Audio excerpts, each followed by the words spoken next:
to get my other computer connected to the internet though. It's being done.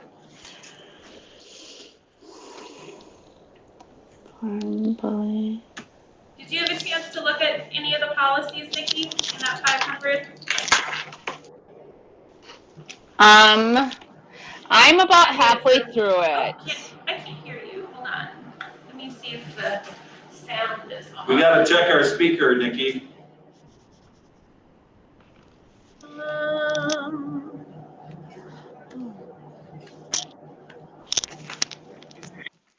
Now I can hear something. Can you hear me?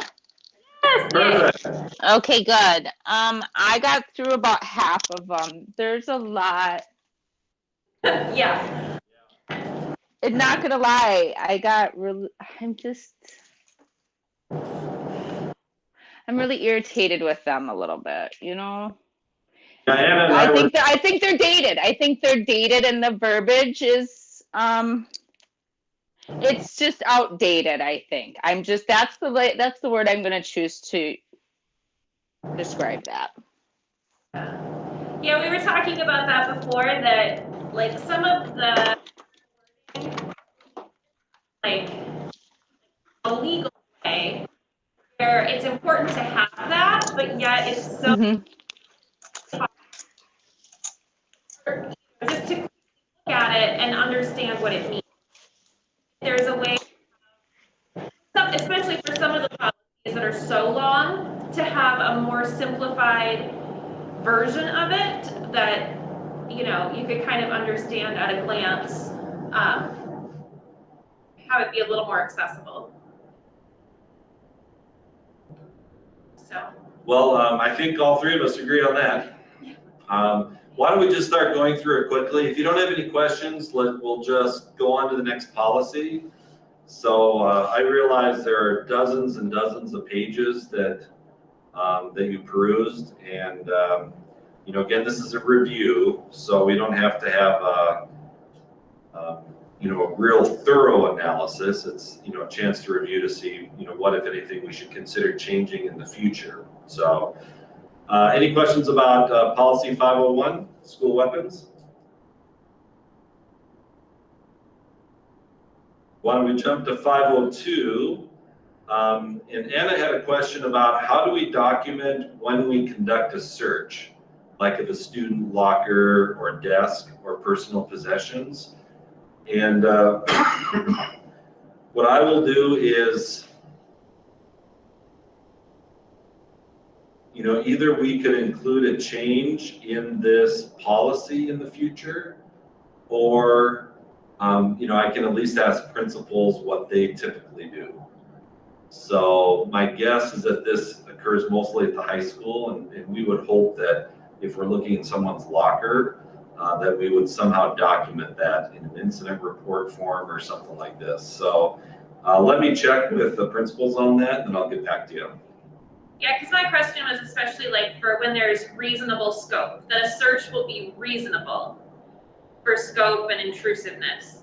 And then there's all these factors that like determine whether or not it's reasonable and the seriousness and all of that stuff. But I feel like if those factors, if people are looking at what those factors are, that should be recorded somewhere. Like if my kid's stuff is searched, I want to know what all the reasons were, why that was justified, you know, and that we're being careful about not just searching things, and that we're not, you know, searching some people more than others, or whatever the case may be, that we're documenting why we're actually doing this so that we're aware of what's going on. That was my thought. Yeah, so we'll look at that, because it'd be nice to have that documented, some, you know, in case there are questions about it. 503 was recently amended thanks to this committee's discussion last spring. So unless you have any questions, Nikki, we should be good on that. 504, the student dress code. You know, Anna had several questions, I think probably related to the, you know, whether this policy is modern or, you know, appropriate. And I know I hear a lot of feedback as far as is the policy sexist or not? And so if you two are okay with that, I'm wondering if we should we can say that we've reviewed it, but maybe flag it so that we can thoroughly review it at a later time, maybe this spring. Because that would need to go to the whole board. Oh, yeah. Yeah. So if we could, if you're okay with me doing that, I think this would probably take some considerable time to really look at carefully, but I think it's probably worth it.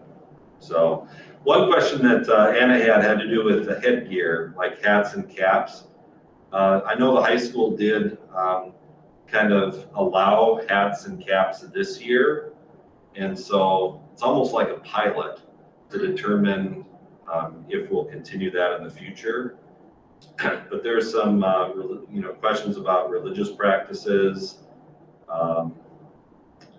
and other things. The other part of the policy had to do with short shorts, skimpy tank tops, tops that expose the midriff, clothes that are revealing, and of course those are generally, I think some people would strongly believe that that's that we're treating girls differently than boys.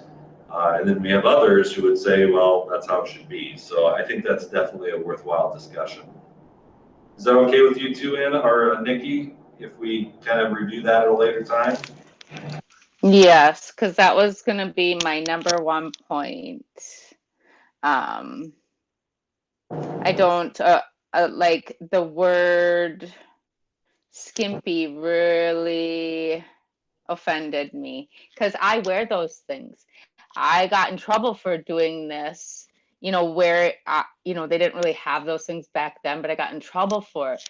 But, it doesn't exactly for all the reasons that Anna had brought up to you and stated that they're sexist. Just because someone wears, I'm 41 years old. I wear, I call them halfies. And I do it because I'm powered by the sun. That's how I get my energy. And how can the sun get to my spirit if it's blocked? Same with the moon.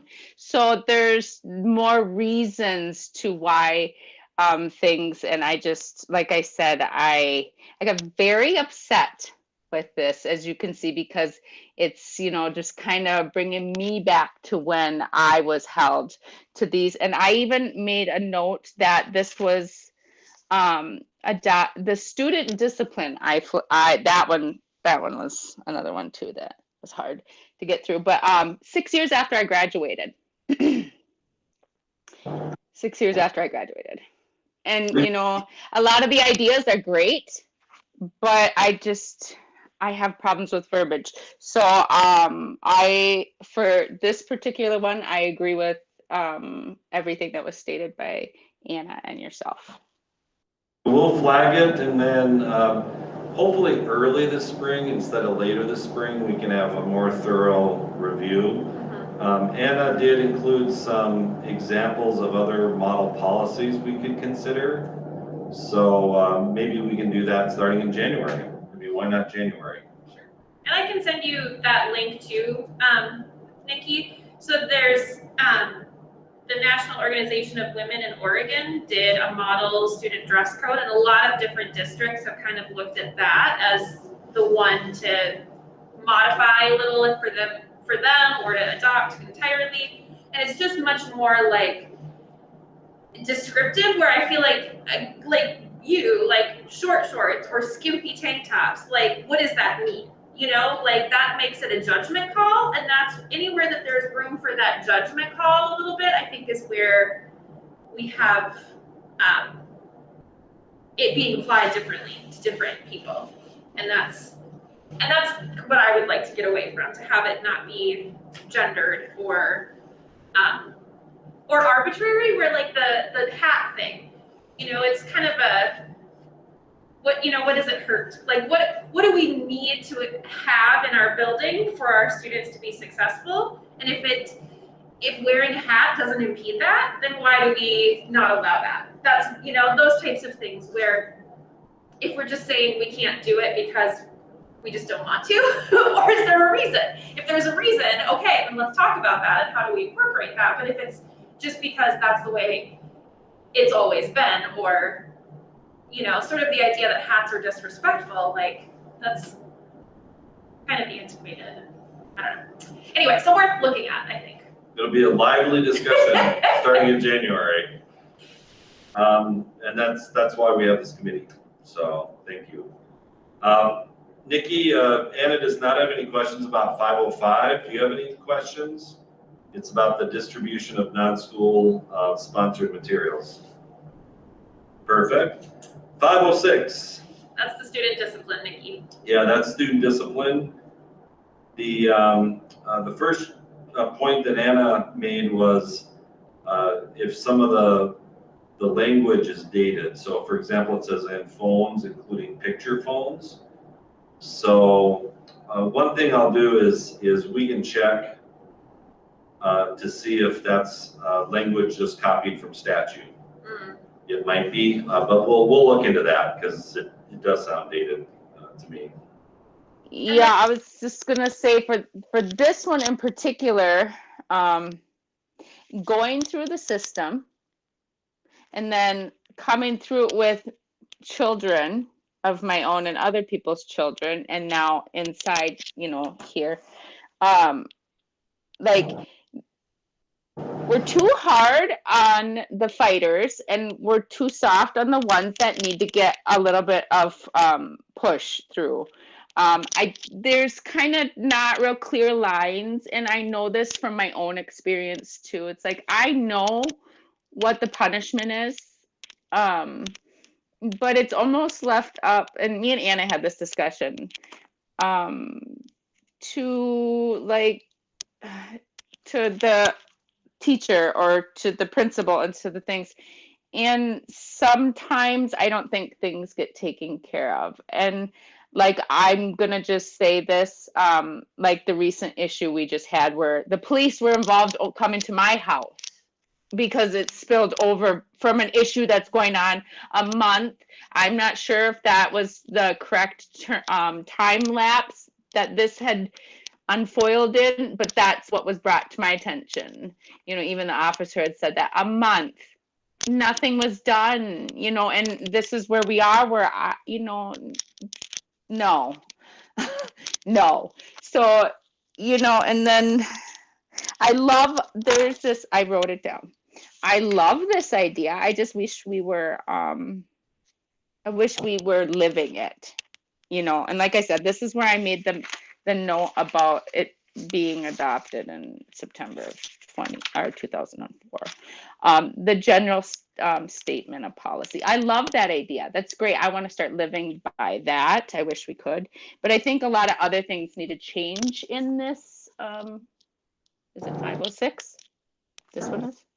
I think a lot of other things need to change in order to get to that. That's just my opinion on getting through that with personal experience. Are you thinking mostly the actual rules or the consequences for the rules? Well, I mean, not gonna lie, some of them are like, it's like, ugh, that was like, I remember that. I remember having those consequences to me, and it was just, and then some of them are like, I had something happen to my daughter twice, and it was a sexual harassment and nothing was done. And Karsten, I told my kid to take it into her own hands, to get it to stop. Nothing was being done. And what I was being told by the principal is that I can't tell you what we did for punishment because it's a minor student. I get that. But after it kept occurring, to me, nothing was done, because when I've taught my children that if you've done something wrong to somebody else, you apologize for it. There was no apology issued, just more harassment, and my daughter joined football and the harassment stopped. We shouldn't be getting our girls to engage in physical violence, or, well, she loves football, but, you know, get into that just to, you know, be able to attend school without being harassed. You know, that's what I'm talking about. So I don't know, you know, when you say that it's just, you know, it's up to the fine, but we should be all on the same page on what happens. Let's say when sexual harassment happens, this should be happening. We should all be on the same page of things like that. That's what I think we should be doing. And like you know, I've always advocated on not going so harsh with the disciplinary actions too. You know, even though I've had a daughter on that side, I don't believe that that boy should be punished harshly either. You know, I have a son too. You know, we're in the environment of teaching these kids right from wrong. But I do believe that we need to maybe recircle back on some of these things and change a lot, especially in the disciplinary. Because, like I said, if I'm coming through this again, you know, me as the person getting disciplined in the system, you know, I would have to say Redwood Public School District should be very proud, because my disciplinary on myself after learning it through the school is immaculate. You know, I would have never survived life without it. So, but we need to stop traumatizing our kids a little bit too. And I wonder if some of that will be or can be addressed through how we've talked about having advocates for the students who are making the complaints, and like having a little bit more oversight in that process, that like, you know, even if I can't know, like if my child has an interaction with another child that's negative, even if I can't know the consequences for that other child, if the advocate can explain to me like what processes were followed and what my recourse is if it continues to happen, or I don't know, just to have a little bit more of that accountability. Because yeah, I agree with what you're saying, Nikki, that like sometimes, you know, we can't know what happened to another child because that's confidential, but yet we want to know that the situation was addressed. And how do we know that that happened? You know, and where's the accountability for that, I think is, you know, is a concern.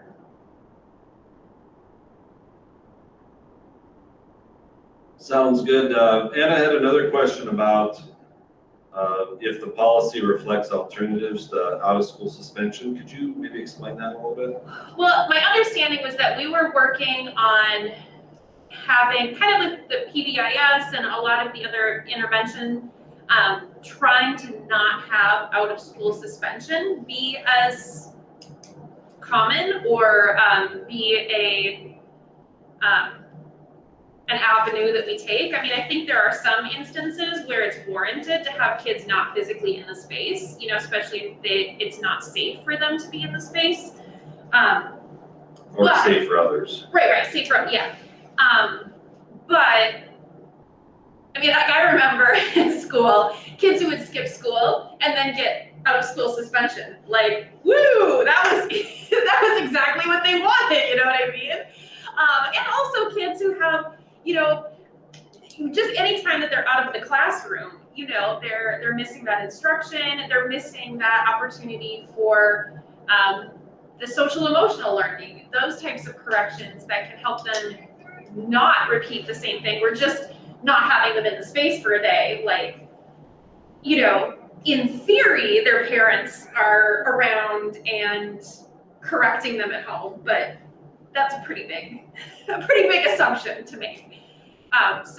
But you know, because I've heard things about us working on reducing that in out of school suspension, I just don't see any of those things reflected in this policy. And so that's where my question was about, you know, whether the policy just needs to be updated, or, you know, it just wasn't, what I read in the policy didn't match what I'm hearing from the PBIS and the other, you know, kind of intervention things. You know what I think would be very helpful would be to have Emily Seefeld come in and kind of talk about the discipline data, Okay. some of our practices and how they've changed this year. That'd be good. And I think this committee or the whole board would would benefit from that. Yeah, I think that would be good. And maybe since we've had so much discussion about like that reporting piece, and you know, that advocacy for the students who are making complaints, and because we put so much more in resources towards PBIS, if maybe that could be a workshop topic, like student discipline and behavioral management. And also there are a lot of behaviors that are coming out this year because people are dysregulated and everything is chaos with COVID and, you know, in school, out of school, that, you know, maybe that would be a good thing for us to really dig into. And then, yeah, the last part that Anna brought up was, should we use the word students with disabilities instead of disabled students? And so that's something I'll have Lisa look at to see what the statute says, because typically we would say students with disabilities. Right, and that came up too in one of the other ones. Where is it?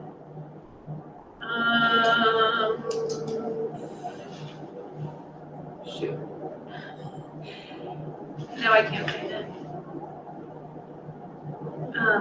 It's another one that it's specific, the policy is specifically about disabilities. Oh, it's 521. Yeah, so like nonprofits have moved towards person first language where we say students with disabilities because the student is primary, not the disability, versus disabled students, but that has been a relatively recent language change. And we do that too in school, so I'm kind of surprised that it's That's still. So what we could do with a lot of this stuff, if there are questions, we'll ask MSBA. Sure. And sometimes it's a question or sometimes it's a comment. And so this would be two good suggested changes that we'd have for them, if that's what their model policy says. So I'll pass that on and just make sure that we can change it. I'm sure the answer is yes. Anna, can you say that again? The person first language. So that's where you would say, instead of a disabled person, a person with disabilities. Okay. Like there are groups where they, you know, like a lot of hearing impaired people prefer deaf people versus people who are deaf, but that's kind of within their community. But otherwise it would be, you know, a person with hearing impairment, a person with mobility challenges, versus a handicapped person or wheelchair bound person, because putting the student part first, a student with disabilities, prioritizes the fact that they're a student and that the disability is secondary. Like it's a factor in how they function in our school, but it's not the primary aspect of their being.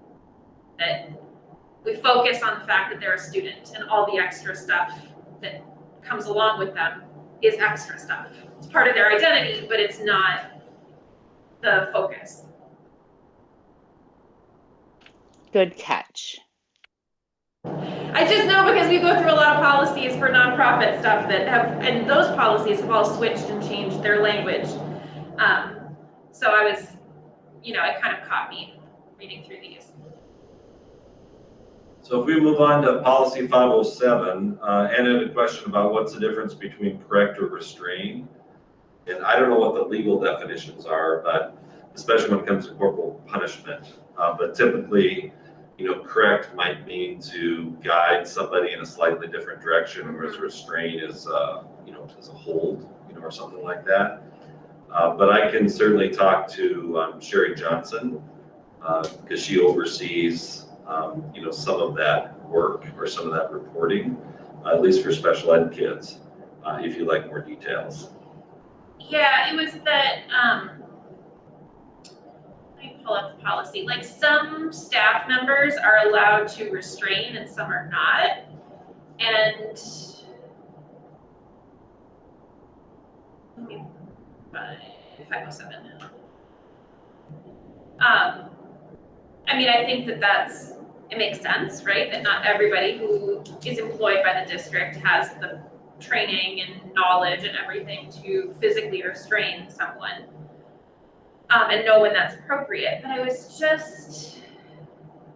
It typically would be our special education staff members, sometimes administrators who work with groups of students who might need that from time to time. And those employees go through a training called CPI. Okay. And so Sherry would be the one who could, or Sherry or Marcia could definitely be here to explain who does what and when it's appropriate. And that's what's not in the policy. You know, that it says a teacher or principal may use reasonable force to correct or restrain.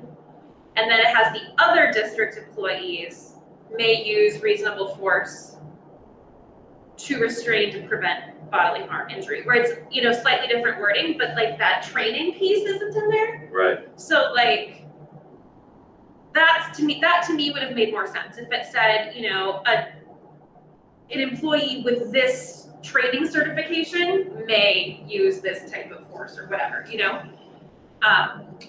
Yeah, that one I'm not sure if we can get really detailed, Okay, because, you know, so many of these things are, you know, there's so many different circumstances Sure. that might be appropriate or not.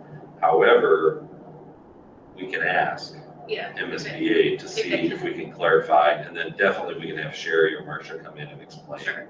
I think that'd be good for all of us to go through. Yeah, and then just, you know, other agents of the school district. Like, when I'm a substitute teacher, I'm an agent of the school district. But, like, Teachers on Call, who is technically my employer in that instance, says absolutely not. Under no circumstances am I allowed to physically restrain a child. Right. So, and like a para who is brand new, you know, first week in the, how much training does that person first week in the district have? Like, you know, versus somebody who's been, you know, a special ed para for 10 years and has, Right. you know, lots of training and experience, where that's just not reflected in there. And I don't know if it should be, but Another- just, that was a gap. Another example would be GCD, because they would be an agent of the district. Yes, And so, you know, some of their employees, like a teacher, a special education teacher, would be trained in CPI, or they should be. right. And so they could restrain, whereas perhaps a substitute teacher Right. cannot. Right. So some of that we may have to leave really general, but Okay. I think we need to give better context. Sure. Yeah, definitely. Okay. 508, 509, 510. I know that Anna didn't have any questions. Do you have any questions about those, Nikki?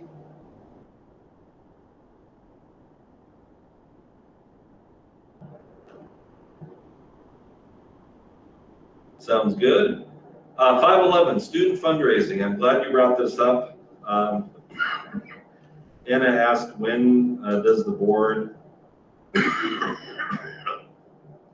receive information about student fundraising efforts?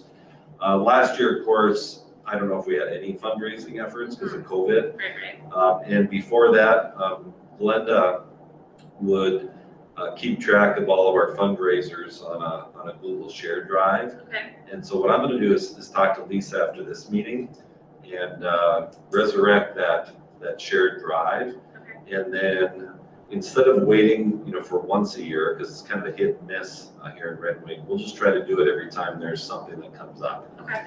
So, and on that, it's really not an approval. It's, you know, by the school board, it's kind of a report to the school board. So Sure. school board members know who's asking for what and how it's going to be used. So I'll definitely talk to Lisa and we'll get that going again. Cool. Do you have any questions about that, Nikki? Number 511? Sounds good. We're cruising.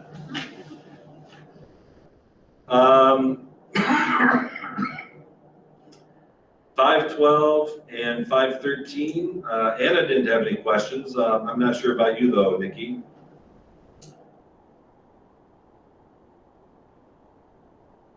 Then we'll jump to bullying. And there's another one, one or two more that we may need to review. But the question was, are the forms, associated forms updated? And so I need to check on that. Yeah, like that whole process of having that advocate to work with the student and that whole new process that we're doing. And then also just if there are any changes with kind of the newer behavioral interventions that we're doing. Right. It didn't match what I thought maybe should be there. Yeah, I'll have to check. I know that I got kind of thrown a curveball because one of the new changes, I can't remember if it was sex non-discrimination or one of them, has a completely different process than every other harassment situation we have. So I kind of complicated the form, and I'm wondering if I tried to make it general. So I'll double check that. Okay. Because we want to make sure the form is up to date. Now that was number 514. Yeah, and I understand why we have, you know, as a district, different policies for bullying versus sex discrimination and all these other things. But I think that might be another area where there could be like a simplified, clarifying thing where if my kid is having an issue at school, like, does it matter whether it's bullying? Does it matter whether it's sex discrimination? Does it matter whether it's disability discrimination? Like, my process for making a complaint is the same, right? So like, to make that simpler for parents and students and everybody to just know that like, see this policy for this different part of it, this policy for this one, but something that kind of structures it all together. So when you're looking through, especially when you have to like click on, is it going to be in 400? Is it going to be in 500? And then which of these 500s is it going to be? Like, that's just, I understand why all the policies are separate, but it's cumbersome. So if there's a way to make it. And by the way, I completely agree. And that's why a few years ago we, you know, the model policies from MSBA have reporting expectations in them. But a few years ago, I thought the same thing as you, and so I took that out of the policies and made one complaint form, one complaint process. Because I don't think a parent or a student should decide, well, that's bullying, or no, that's really harassment. You know, it's tough enough for school people to identify that, you know, much less, you know, someone who doesn't do this on a regular basis. So we combined everything, things were working, you know, pretty good. And then a recent change in Title IX has a completely different process at the federal level. So I think it'd be good to look through that again and just see what we can do. But I agree with you. Yeah, it's very complicated. I also don't like the fact that there are different policies for everything. I wish it was all in one policy, but I think that's kind of federal legislation where it says districts must have a policy on such and such. So. And that makes sense. Yeah. 515. I think this is one where we would all agree that it's very complicated. Yeah. So again, we take our policies and they're almost entirely based on the School Board Association's model policy. And of course, they get everything from an attorney who looks at legislation and, you know, other legal precedents. So that's why it's so complicated. But you know, Anna suggested that, you know, if there's a way we can simplify it, you know, develop a chart, you know, that better explains it so that we can just look at it more easily. It makes it more accessible to everyone. So, and we're willing to work on that. It would take some time because we would have to double check and triple check everything to make sure we haven't changed anything. But it's probably worth it at some point. I just don't know when. Sure. So there is a notice of policy 515, which is simpler, but even that is 2 or 3 pages long. It's very frustrating. Yeah.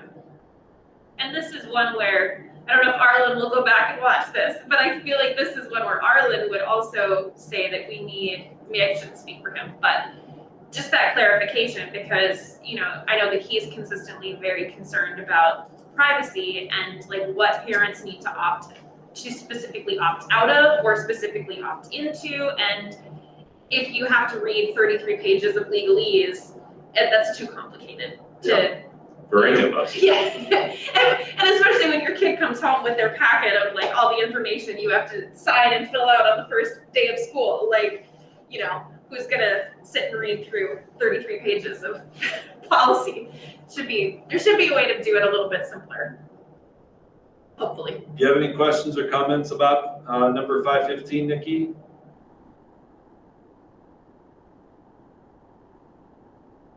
Well, let's move on to 516. Anna had a question about non-prescription medication. And, the question, can we simplify this, or is it even necessary? I think this is one area where we should really follow the MSBA template, because we don't want to allow students to bring anything they want, because it's way too easy to go into the bathroom and pass it to friends. Whereas at least if we have, a parent signed form saying that they're allowed to have it, we have a little control. Okay. Now, I think we're all pretty,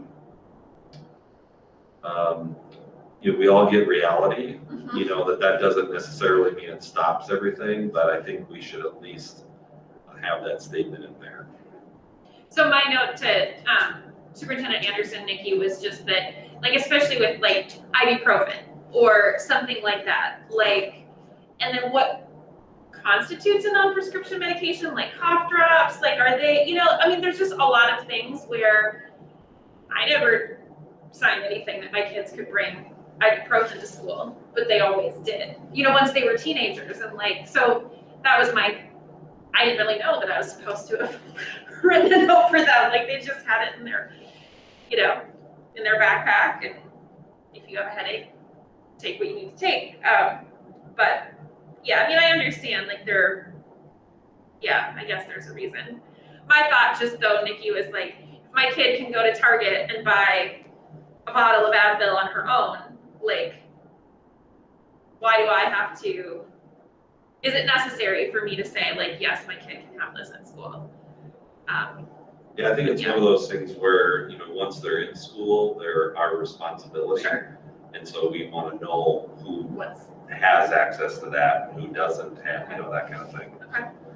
Although I totally get where you're coming from. So. Also, like, when you're in the hospital, so I've been just in the system with medical, we bring it right into, since 7 years old, I've had to go to the office for, to take my Ritalin. It went right into the office, and I had certain times I had to go there. So I just got into the pattern of just bringing all medication in there if I had to, and then also being part of the medical system. They do kind of mimic a similar value. I don't know if that's the word I want to use, but like, if you have even your own prescription medication, if you're staying in the hospital, you cannot take that. You have to be administered their medication.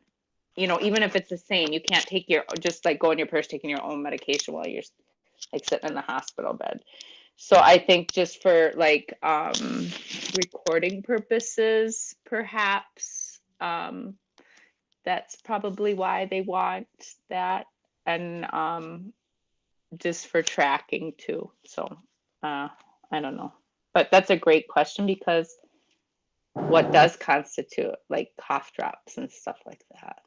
Or do we get even deeper, like for feminine products, things like that? What, are they available through school too then? It just goes into a whole other. So that's just what I've gone through with medications in school. I'm glad you guys brought it up, because it refreshes the thinking, and we need to make sure that our policies and practices make sense. 517 and 518, Anna didn't have any issues. Nikki, did you? That's student recruiting, and then DNR and DNI orders.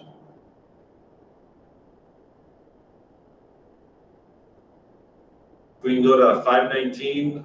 Anna did have a question about interviews of students by outside agencies. In particular, the point about law enforcement officers questioning a student.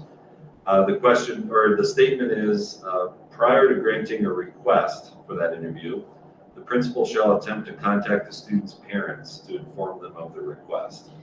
So typically, what happens is that law enforcement, would come to the school district, during the school day, and then the school district would call the student's parents.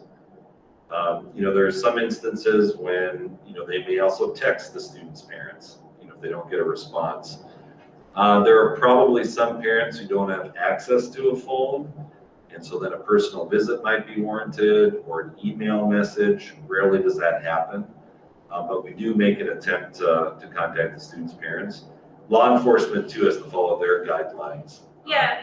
And if we ever have a question, we wait and we contact our school attorney, because we don't want to mess with that. Yeah, because I mean, I should know this, but I don't. But my understanding was that like minors can't be interviewed without a parent present. You know, like you have your right to have your parent present, you have the right to an attorney, you know, before being questioned. And that, so just the attempt to contact like that, I felt was maybe a little weak, that like, if the police are gonna come talk to my kid at school, like, you know, to do an interview with them, like, I feel like I need to know that beforehand, you know what I mean? Like, I need to be there.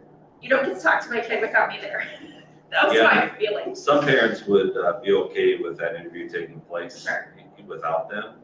And then there might be a difference, you know, if someone is the target of the investigation versus a witness. Or, you know, there might be some circumstances when a parent would not be included in that interview. And continuing on through it, you know, when there was talking about like suspected like abuse of the child or something like that, right? Of course, you know, they're going to be interviewed without their parent present because that's part of, or their caretaker if that is part of the issue. But that seemed like a slightly different, that was like in a different section than this, where that was more social services than police department, and it just kind of. Sometimes that can be referred. Sure. Okay. But yeah, we haven't had any specific complaints about that, at least not in the last few years. But I think the principals are very good at, you know, if there's an outside agency like law enforcement, that we do make that, you know, a genuine effort to contact the parent. It's better for everyone. Yeah. Number 520, no issues. 521, we've already kind of talked about with another policy as far as using person first language, such as students with disabilities. And so I'll check into that. And then we'll check the form too. Did you have questions about 519 or 520, Nikki? Okay.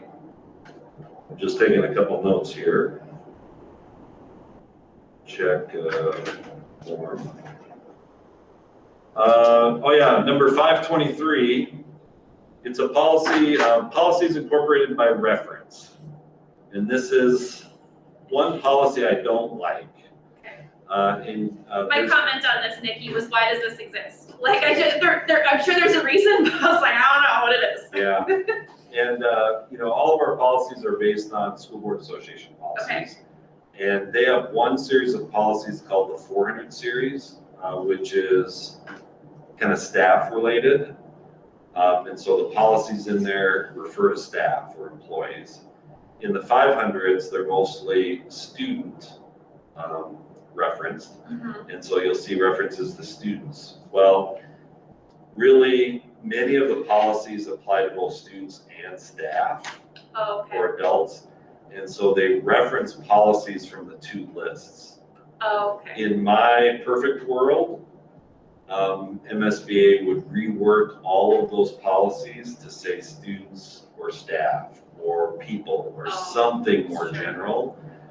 So for example, the one above it is 522, student sex non-discrimination. Well, we also prohibited, you know, non-student sex discrimination, but it's listed as that. And so if I could change anything with School Board Association, we rework all those policies, but they just haven't done that. So this is like a cross-reference of all these other policies. Yeah. Okay. And so it's frustrating to me because, you know, if a parent is looking through the policies, you know, they might assume, oh, this one is just for students, for example, but then it might apply to both students and staff. So it's kind of a transparency issue, or, you know, but I don't have an easy way of doing that. And then 524 and 525 were no issues. Do you have any with those, Nikki? 524 is acceptable use policy for computers and such.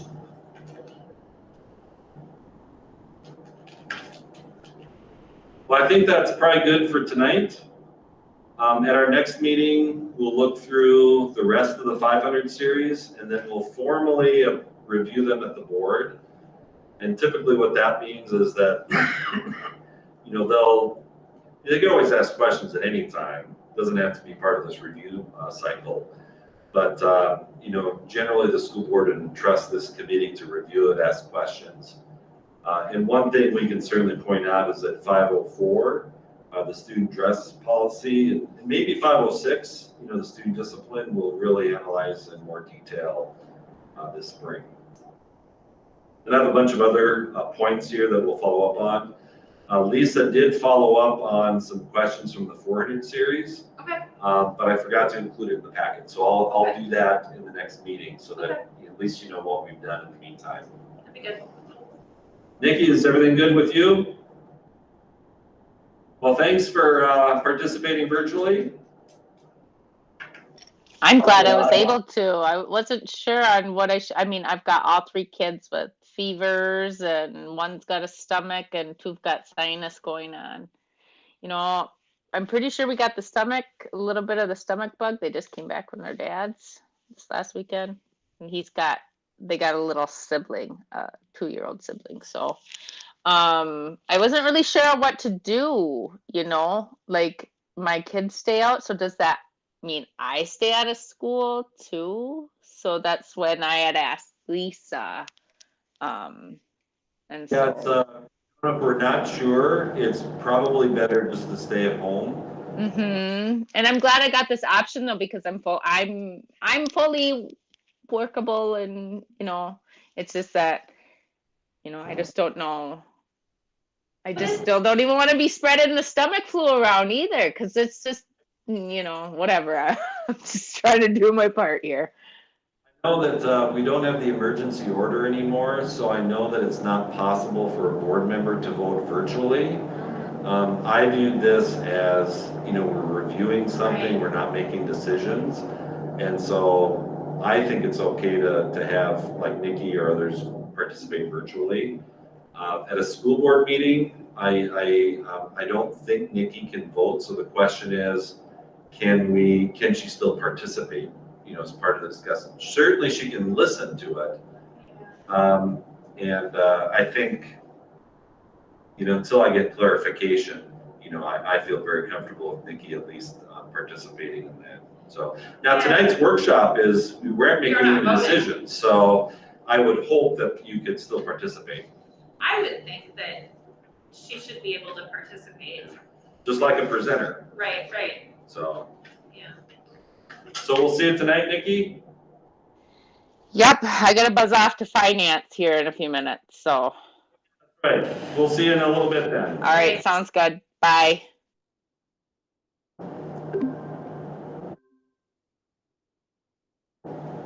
I like Nikki so much. She's such a good person.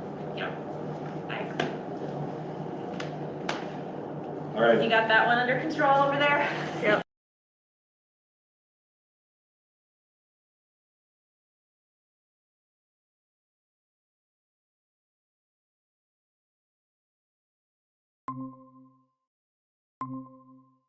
Too, she's running about 10 minutes late, so. Okay.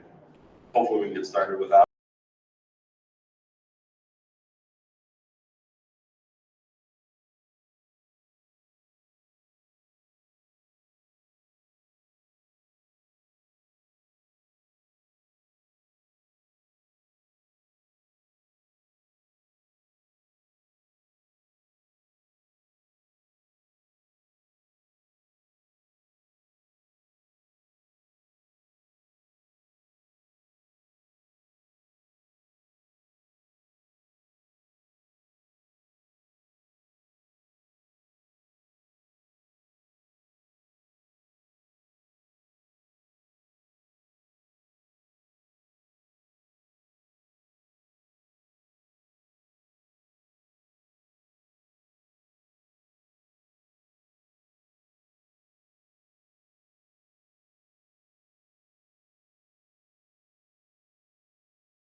Okay, well, thank you.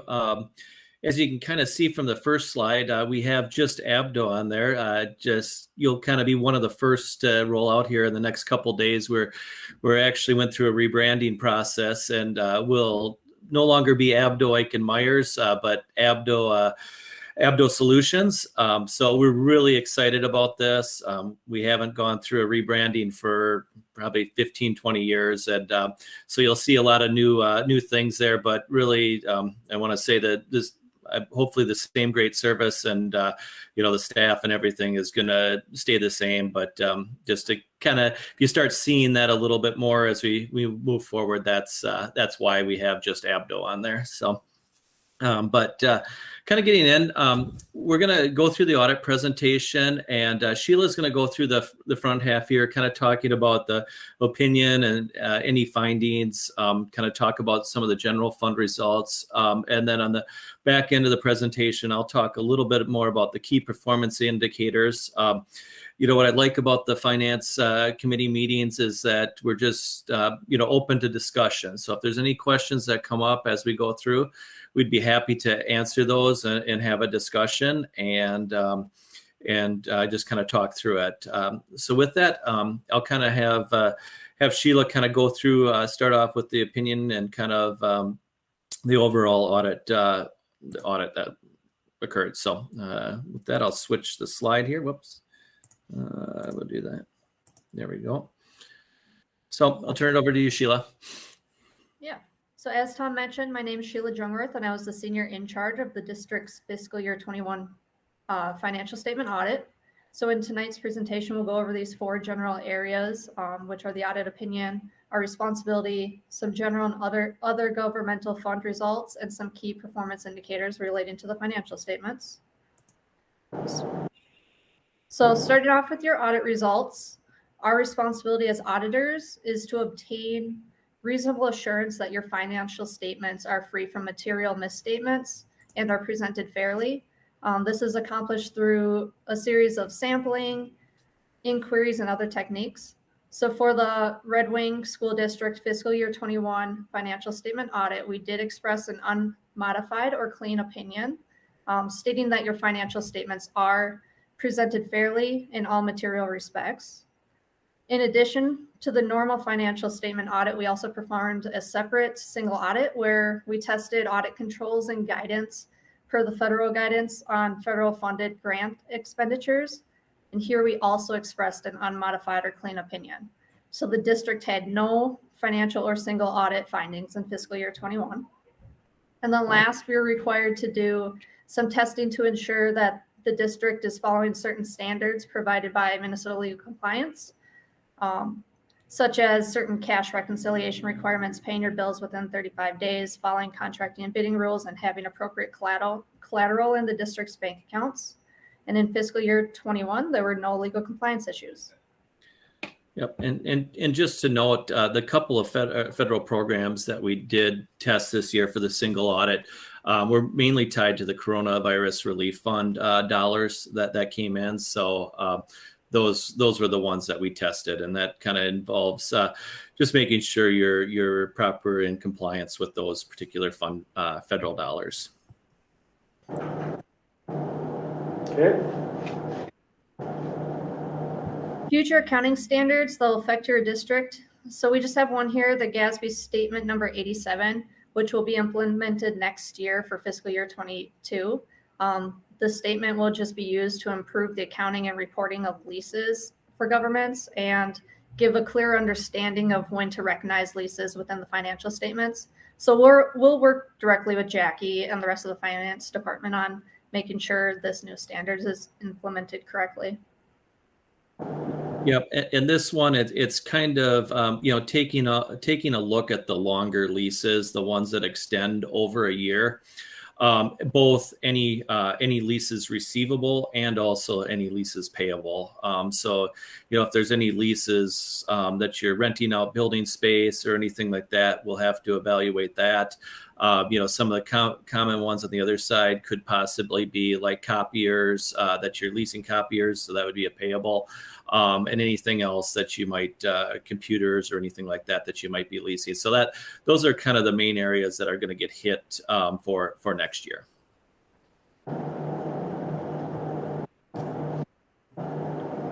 So next we'll jump into some of your financial analytics. So the first graph here is showing your cost per ADM in the general fund.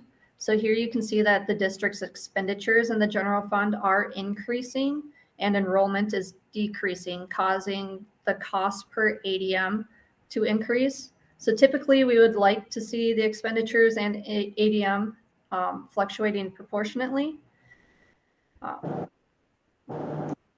But here you're showing that increase. Why is that happening? I'm sorry, what was that, Jim? Why is that happening? Why is our cost going up and enrollment down? Well, I think there's some, inflationary side of that too. I do see with some of the bigger school districts, the trend out there that enrollment is dropping in you're not the only district that is seeing that. Granted, there's a few, it's just kind of been kind of a gradual drop over the last few years. So I think going forward, you might want to, just see that trend. One thing when we get into it a little bit later, we'll talk a little bit about the fund balance too, of seeing where those dollars are going, just to kind of make sure that, you're getting the right dollars to the education, or the, whether it's elementary and secondary dollars are going to the teachers and the education side too. So we'll break down that a little bit more as we move through the presentation. Tom, does that include expenditures related to ESSER at all? Yep, that would also include in there. So there are some dollars that are being directly funded by federal and state dollars that are currently out there. So you'll see that also causing that increase, but it's going to those expenditures. So I have seen this kind of gradually increase out there. So once again, we'll kind of go back to see where that general fund balance is later to kind of see. I think you're going to see more of a bigger issue if you see this continuing to increase and then the general fund decreasing and spending down those dollars. So is it the ESSER fund? That's a good question. The ESSER fund is impacting that, which I figured it would. But those are eventually they'll go away, and I know we'll have to make some adjustments then. But is there another report showing without ESSER funds then? We did not break that out. No. We did not break it out here, but I did try to take a look at it before this meeting to see what the difference would be if I completely excluded all federal revenue, and it only dropped a couple $100 per ADM. So we're still over 14. Yeah, but it's still about 14,000 per ADM.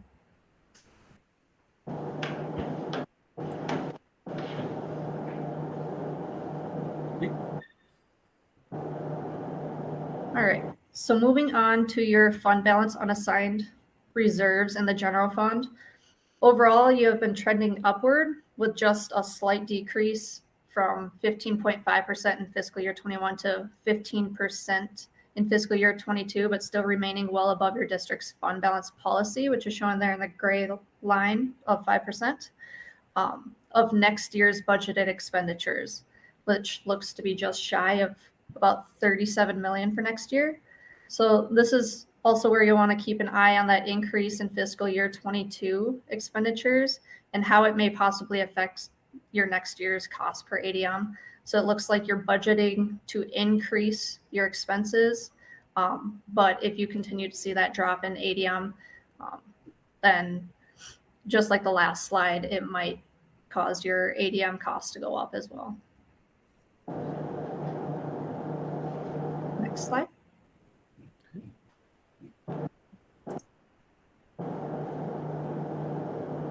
So this here is just showing your general fund budget to actual from the financial statements. So the general fund ended up with a 6.194 surplus. So the key factors in this increase of fund balance related mostly to some projects at the high school, such as the Makeup Air Unit project and the track update project that were being budgeted in fiscal year 21, but were pushed off to fiscal year 22.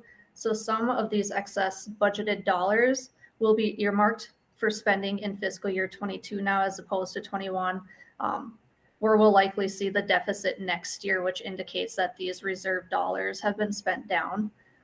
Some additional factors in this surplus or increase from budget here relates to some overall elementary and secondary regular instruction and SPED expenditures coming in under budget for the year. Any questions related to that? So yeah, I think that's a good point on this 2.1 million. It's probably a timing issue on when those expenditures will be spent. We get a number from Jack and Karsten as to, of that 2.2 million, 2.19 million, what is outstanding or got to be, that shouldn't be hard to come upon at a future meeting.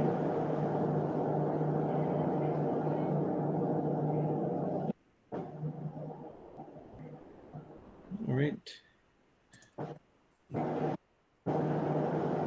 General fund revenues per ADM. So in this graph, we're going to be comparing the district's three major funding sources, not only to your prior year data, which are shown in the blue bars, but also to prior year data from other districts within your region, shown in orange, as well as your prior year statewide averages in green. So overall, the district did a great job in bringing in additional revenue during the year to match the budgeted increase in revenues compared to prior year. So state sources are pretty much right in line with the region, as well as your state averages. Federal, we can really see a large increase in current year due to the additional federal funding based on the impacts of COVID, such as your CARES, Summer American Recovery Dollars, GEARS, and ESSER. Since this peer data is a year behind, we don't see those dollars depicted in the prior or the peer graphs, but we will see that uptick in next year's data as well. And then your local sources, this is where you'll see the general property tax levy as well as other county and local dollars coming in. It looks like historically the district has been bringing in more dollars per ADM here when looking at your overall local revenue compared to your peer group, but this does not necessarily indicate that your tax levy is higher than the peer group, but we'll break that down with your levy per ADM further later on in this presentation. So overall, local sources increased from prior year by about $248 per ADM.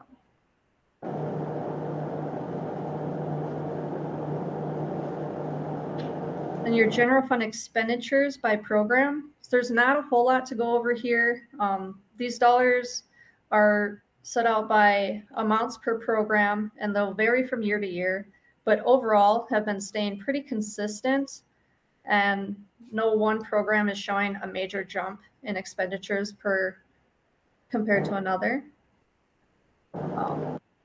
And I would guess, you're looking at the majority of the increase here is in elementary and secondary regular instruction. That's that $800,000 increase from the prior year, which is kind of tied to some of your federal dollars, and then also going into that instruction side of things.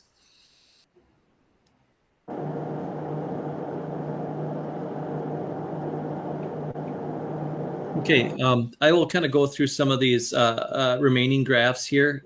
So just to kind of give you an idea, these are graphs that we had similar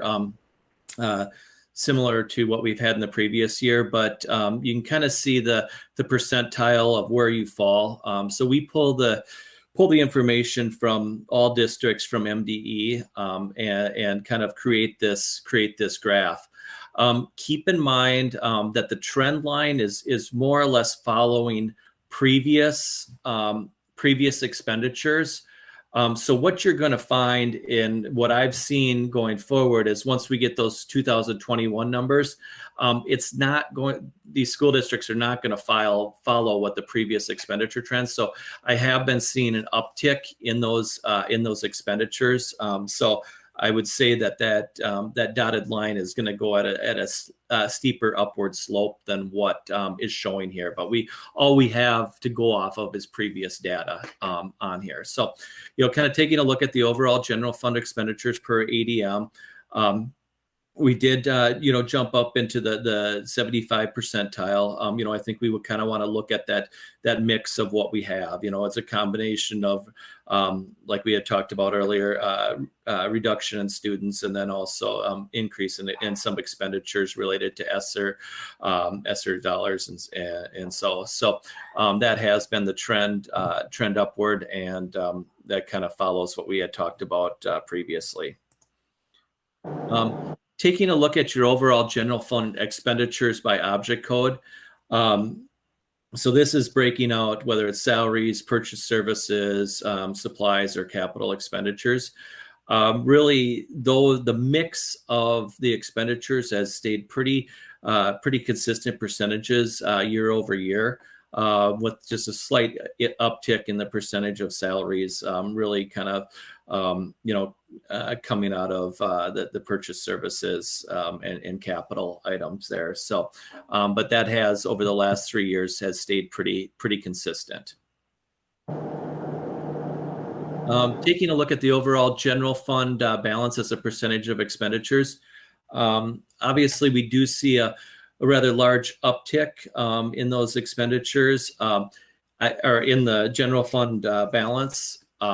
And once again, the trend that I've been seeing with school districts out there, that there has been an increase in those dollars in fund balance. But part of this, as we talked about earlier, is mainly just the timing of some expenditures that Sheila had talked about earlier too. So that's a good increase in here. And then also what I've seen is trends, an increase in fund balance there. But really, you're kind of getting in line with where the other regions are at. But I would guess that, like I was talking about with the trend, the statewide average in the Region 10 are probably going to uptick for 2021. Tom, I thought an earlier slide showed a 14%. Let me just see here. That might be the unassigned versus, I'm pretty sure that's what that is. So this is just the unassigned and assigned. So the second slide that we have includes restricted dollars and the fund balance as a whole. Okay. Thank you.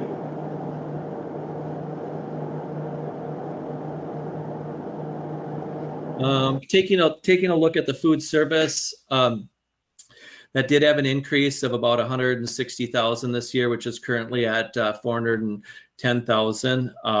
The revenues, additional revenues that did come in were part of some federal dollars, additional federal dollars that came in, which resulted in that overall increase. Taking a look at the overall food service expenditures per ADM, that's stayed roughly on the same track as the state average is, and is kind of following in line accordingly. Taking a look at the Community Service Fund, the Community Service Fund did have a $124,000 increase in fund balance, mainly due to additional rec dollars that weren't originally budgeted for. I think there was some uncertainty on, how the rec programs are going to do in the COVID environment and for how long that COVID environment is going to go. But you certainly, you have a fairly big community service fund and the activities within that, and you collected the additional dollars in there that resulted in that increase. And as you can kind of see, we did have a downtick for 2021 in expenditures. I think that is certainly COVID related with your programs and stuff. Not as many as you're working through there, but still Once again, you're on the very high end of this just because of the size of your community service fund and the activities that are within that. Taking a look at the debt service funds. So these are mainly funded by your, local property taxes. So as you can kind of see over the next 4 years, the principal and interest, stays relatively the same. In 2026, the 2014 GO school refunding bond drops off. So, that will be another, couple $100,000 off of your principal and interest that is occurring there. So, that is that. And then your 2016 school bonds will go out till 2037. But overall, these are just mainly funded by property tax levies year over year. Cash and investments, really, I think, taking a look at that, we did have an increase of about $2 million, which is direct result of that increase in fund balance in the general fund. And as you can kind of see, the dark blue line is your general fund, which makes up that big portion of the addition. A little bit more in the community service fund too, overall cash, but those are the two areas that increase cash over the last year. As Sheila talked about with the property taxes, here is your per ADM for Red Wing. So you're really kind of right in line with the state average. The piece that I kind of take more value in is the district property taxes per 100,000 home value, because this is really kind of the impact on the community.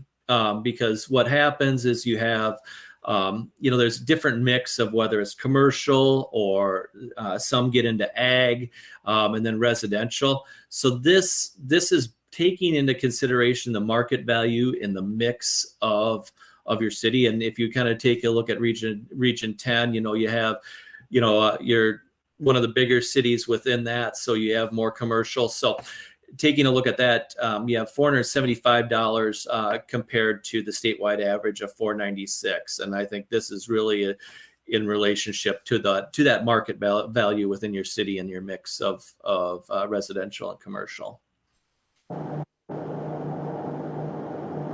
Last few ones here, administrative expenditures. Has kind of stayed relatively flat and is on the lower half of the percentile for the state averages. So really no major fluctuations here.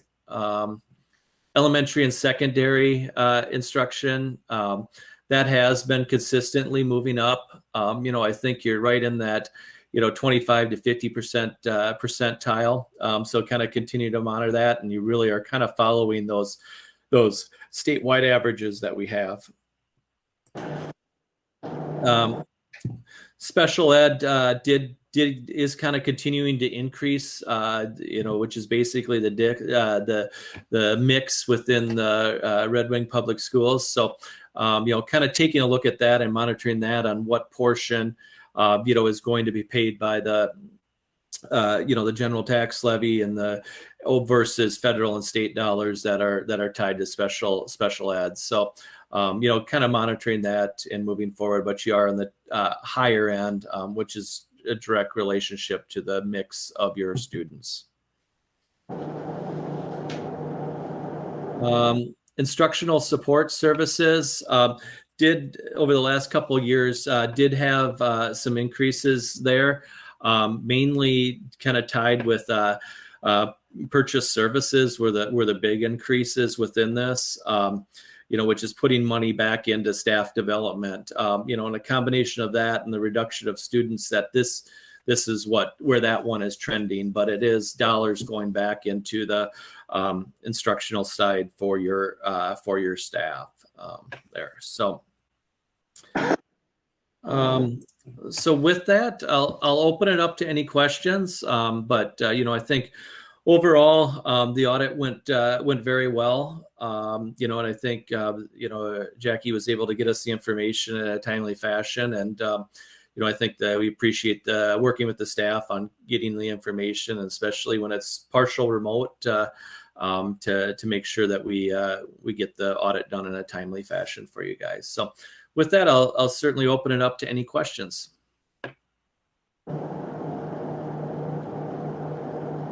You answered them earlier for me, so thank you. I like the class. That was me, sorry. That was. I probably just came in partway through your presentation, so.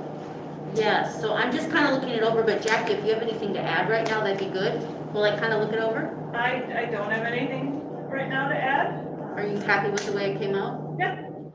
Any surprises?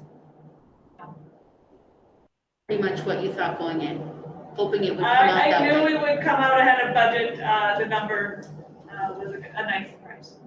And can you refresh my memory? We put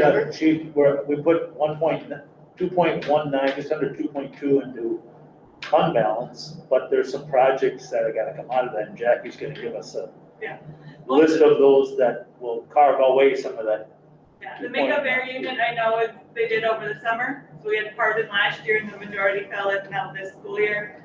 The track, because of the bids, we actually, I believe, are holding off to rebid that project because the bids came in way over expected because of material costs. So she'll give us a breakdown of those. More breakdown of that. Those kind of things are reserved in the long-term facilities maintenance fund. To be honest, I believe had about a $1.5 million increase. Yeah, I think that that's probably a good point, because you have roughly about in the general fund, and this is kind of going back to Carson, your comment of the 14% versus the almost 20%. There's about $1 million in the long-term facilities maintenance restriction. That's a good chunk of that fund balance in the second graph. Okay. So big picture, how does this relate to the cuts we had to make? Well, that's later in our agenda. Okay. We will talk. This is for the last fiscal year. Yep. I think the final item on our agenda tonight is looking at how this impacts our 5-year plan. Awesome. Nikki, did you have anything? I think we're good on our end. Awesome. Well, thank you. Thank you. Yeah, thank you. And if there are any questions that do come up, feel free to reach out to us. Monday night, huh? Next Monday night? Yep. And we will we'll finalize the report, and we will we'll probably do a condensed version of what we presented to you guys for the board, if that makes sense. Nice meeting you, Sheila. Good, nice job. Okay. Thank you. Appreciate it. Have a great night. All right. I get my computer to look at my screen. Just can't. I have to do can't with this computer.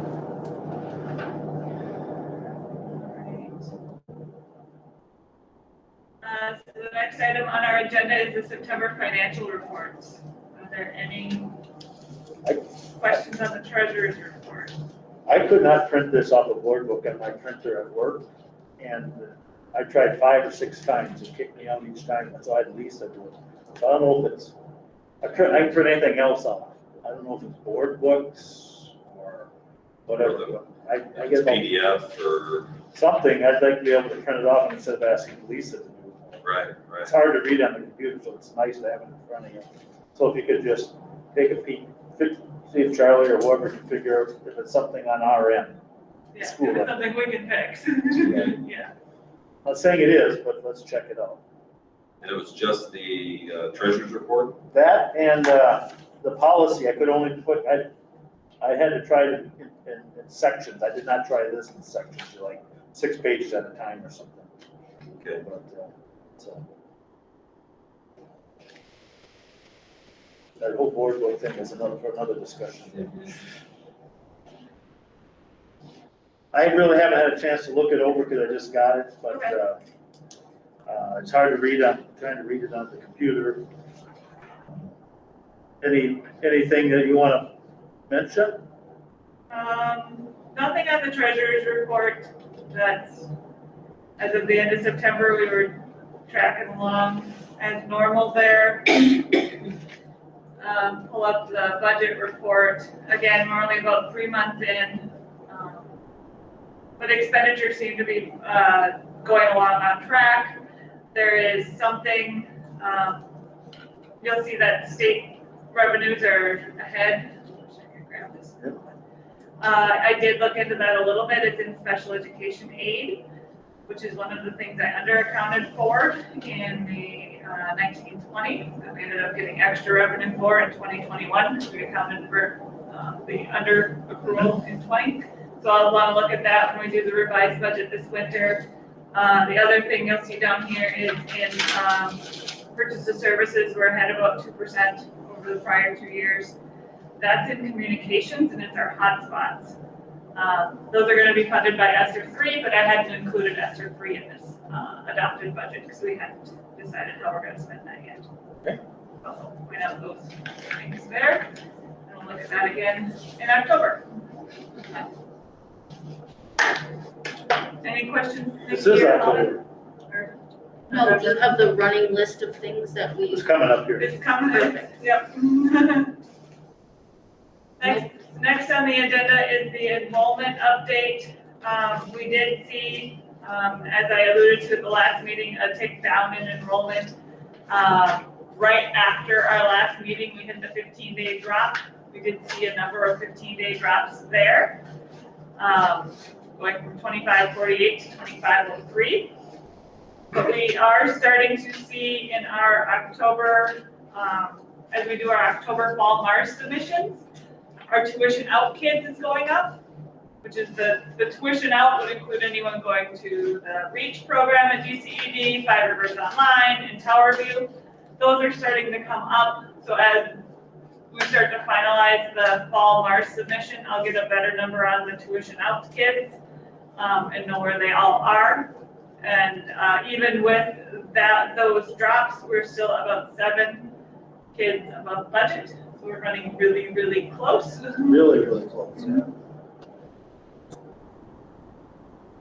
And budget was less this year than last fiscal year? It's stable is what we. Stabled it? Yeah.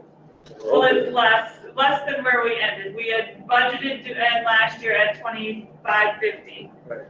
We ended at 2578, and we budgeted this year at 2550.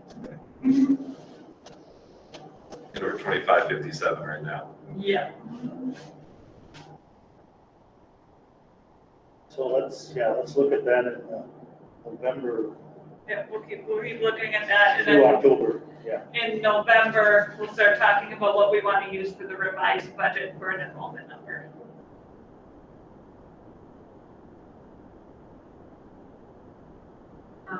The next is our budget reconciliation tracking that we're updating. There's a couple new items near the bottom of this. So we did not hire to replace Kim Corey when she left to go over to Five Rivers Online.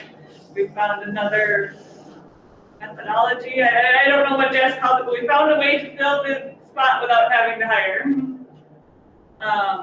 We did add a couple of teachers because as we did our neighborhood classrooms, we had some class size issues between even them out, both a grade 1 and a grade 2.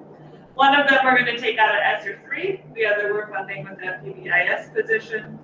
And then because of the increased class sizes at Twin Bluff, both of those teachers were added at Twin Bluff for class size. We were not able to share art as we anticipated. There were more sections of art at Twin Bluff and the traveling didn't work, so we ended up increasing art overall. We are still bottom line above our $2.2 million reductions. We're still at 2.3. That's where that sits right now. Questions for Karsten and I? Well, just keep track of that, so.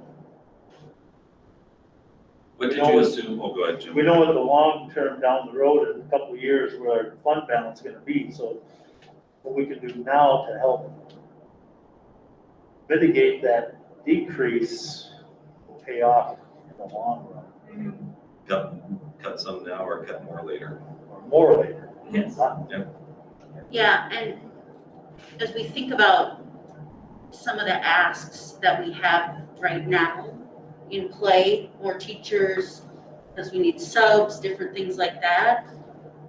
I've been thinking a lot about it over the weekend. Like, I feel like we should only be putting money towards positions where they are directly in front of kids. And that's hard, knowing that at personnel we discussed adding more administrative support possibly, but if we're feeling that, we don't have enough teachers at the high school and at the elementary school, and the teachers are still extremely stressed about having to sub for each other, I feel like any money that we spend right now going into a possible referendum should be directly tied to kids. Well, your money, you gotta have the money available to spend it. If we're gonna be looking at spending But if any you money. look globally, and I'm gonna, everywhere is stressed because they can't find workers. Every business, everything is just not teachers' jobs. I'm talking about our budget here. Right, but I'm just saying, globally, everybody's struggling to get people. Everybody's working harder to do it. Is that right? I'm not saying it's right. It's just factual. You go somewhere, to go to a store, you can't find somebody to help you. You can't go to a restaurant. They'll have a sign up, short of staff, please be patient. So everybody's working more. How we can do that, I don't have the answer, but I'm hoping, I'm willing to listen to solutions. But everybody's facing the stress of shortages in the workplace, no matter what you are, what position, what you do. I think to that point, what I'm trying to say is, and I probably didn't explain it well, is that if we're looking at spending more money in the district, we look at adding positions that directly work tied with kids. So we can put in positions for substitute teachers or for teachers to be added. We can't necessarily make them come, but when we talk about spending money in the future for Red Wing, if we're adding positions that don't directly have a kid impact, that's where I'm going to be a little bit hesitant to add positions. And we have to have the money available. Correct. We're not gonna rob Peter and pay Paul, Correct. so to speak. So if the money's not there, because our ADMs are going down, we can't put more money into it. That's why I'm going to be like super hesitant to add anything apart from, if we had to and we had the money, direct connections with kids. We gotta be careful, we gotta, Vicki, I'm sorry, maybe I'm speaking, maybe you want to jump in here. I apologize if I interrupted you. Did you have your hand? No. I'm just saying I understand the point where we're gonna do more with the kids. No. We all wanna do that, Only if we can. only if we can, yeah. I'm not And saying that we should. in 10 months from now, or whatever, we're gonna have a better idea as to what any competition we have out there that might impact us. Right. But when we look at our HR plans and just different things like that. Right. That's where my head's at. Okay. Nikki. Hi, Nikki. Hi, are you guys just checking in? Yep. No, I agree with you, Holly. I just,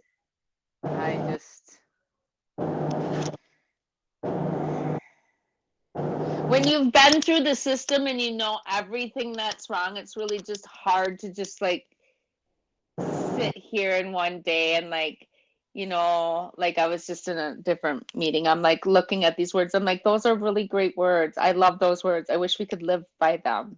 That's how great they are, but we're not. But somehow they're on our policy, but we're not living by them.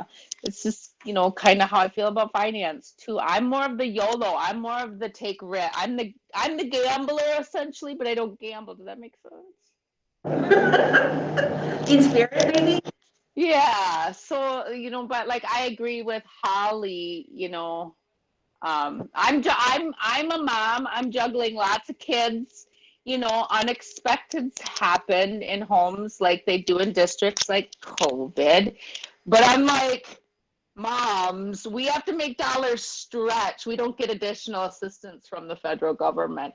So, you know, things come up and then they come down. So, pulling and pushing has become my specialty with funds to make things meet. So, like I said, I look at finance and district finance the same way I look at legislative and policy. Like this. But otherwise, I agree with you, Holly. Thank you. And it's hard to say because I know that there's lots of things we need, but just knowing where we're headed, and I come back to often, you know, what do the taxpayers expect from us? What do the constituents expect from us? They expect us to take care of kids. They expect us to make sure the buildings are safe. In addition to everything else. Many things they expect out of us. Jim, The whole school system, not just us. yes. Does anybody else have anything they want to add, or are we moving forward? When you're ready to move forward, we can move forward. Karsten, anything to add? No, I think we're set. All right. All right, I have pulled up here just some fund balance history to kind of ground us in our conversation about our 5-year budget forecast. As you can see, since 2017 here, we've been gradually ticking up our fund balance, budgeted to end around 15.6%, which is good news there. So that we've had a good financial history. We've been maintaining our fund balance and building on it when we can. Our fund balance policy, as the auditors mentioned, is 5%. We do not have a maximum in our fund balance policy, which is fine. We don't have to have a maximum, other districts do, but we only have the minimum. Jackie, 5% is a low number. It is very low. What do other Big Nine schools have for a minimum fund balance policy? I would have to look back. We did collect that data a number of years ago, but I don't remember what it came out to be. What is your experience with hearing it? 2 months. Well, I don't know about the Big Nine, but I've always had the assumption that we should have 2 months of fund balance to cover operating expenses in case there are down years when we have to access it. So we're right around that number. My guess is that percentage will come down at the end of this year. So we have to be really careful, but we're close to 2 months worth. Okay. That'd be 1/6 or 16, almost 17%. What is our monthly average? Is it million? Well, 37 About 3 million million. is our thing, so we Yeah, gotta just go, over. 6 million. Just over What's our- 6 What's our million. fund balance at, 5 million? Just right around 5. So we're not even 2 months. Not fund balance. Right. Not yet. How do we increase it? Well, that's the delicate balancing act we've been playing. Like anything else, how do you increase your savings? Of serving kids and Either more money or saving you money. don't do what you wanna do. I mean, It's not easy. I'm not saying it's popular or easy, so. It's kinda like Nikki said, she balances her stuff at home as a mom. It happens. Yeah, and the reason I brought up the 2 months is that, our fund balance is not large, It's not. Compared to other districts, compared to what our operating expenses are on a month-to-month basis. So, we want to be able to protect that as much as we can.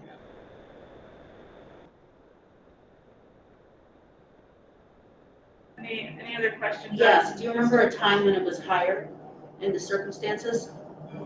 Or have we always kind of been operating at this stage? We've generally been lower. We've generally been lower. When I started with the district in 2004, we were negative. Negative? Negative. We were negative. We were in statutory operating debt at that time. We've been hovering around the 5 to 8% for many years. And the last few years, we've been able to kind of take that up. Stay consistent. Stay consistent. Using a combination of Some of it, go ahead, whoever that was. Nikki, was that you? Oh.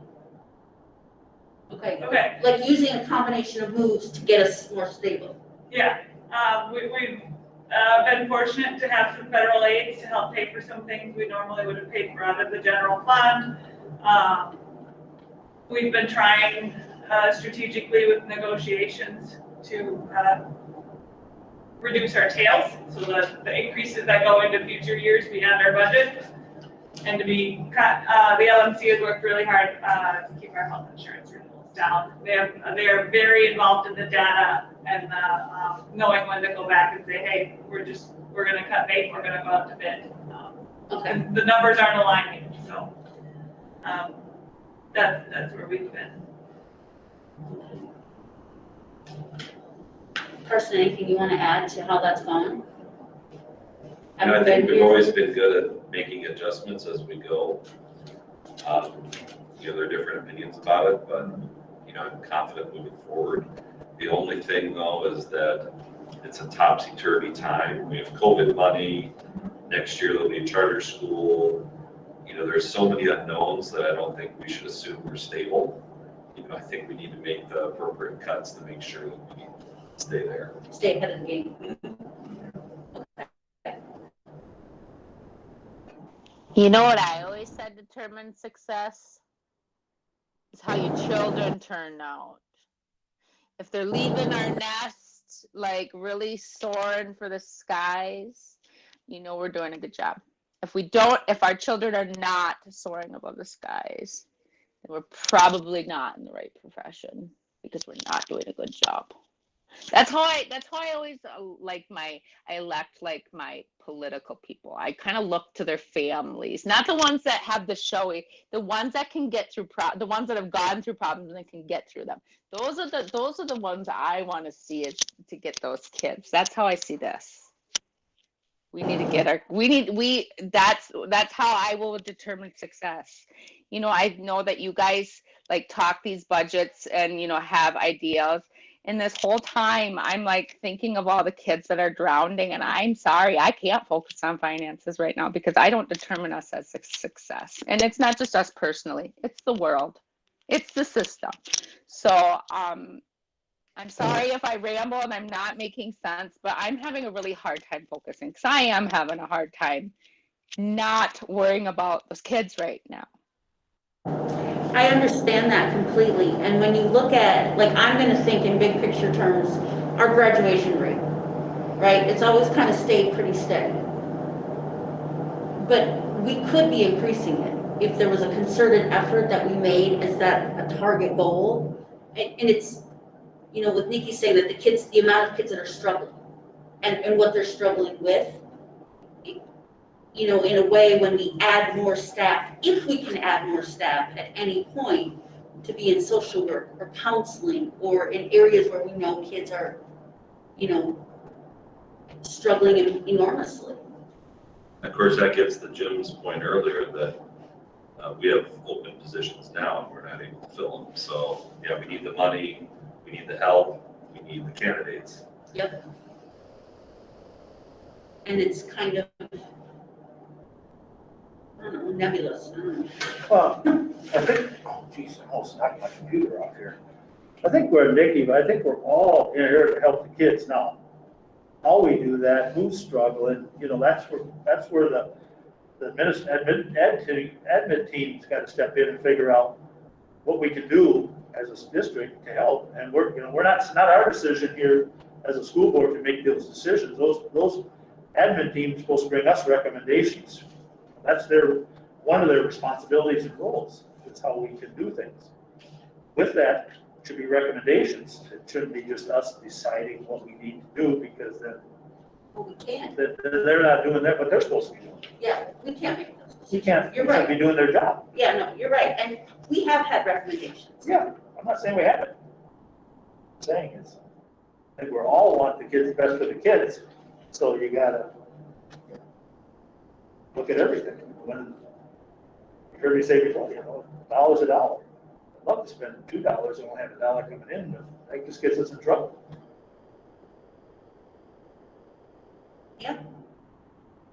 New England ain't good. It does help the people that get it, yeah, I get that.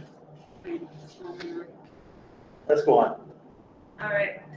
I have enrollment projections here, both for the current year and then the next projection year by grade.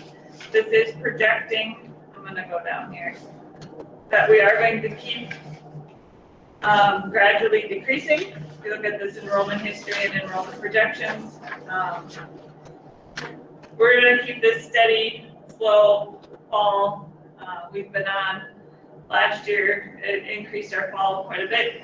We lost about 150-ish students.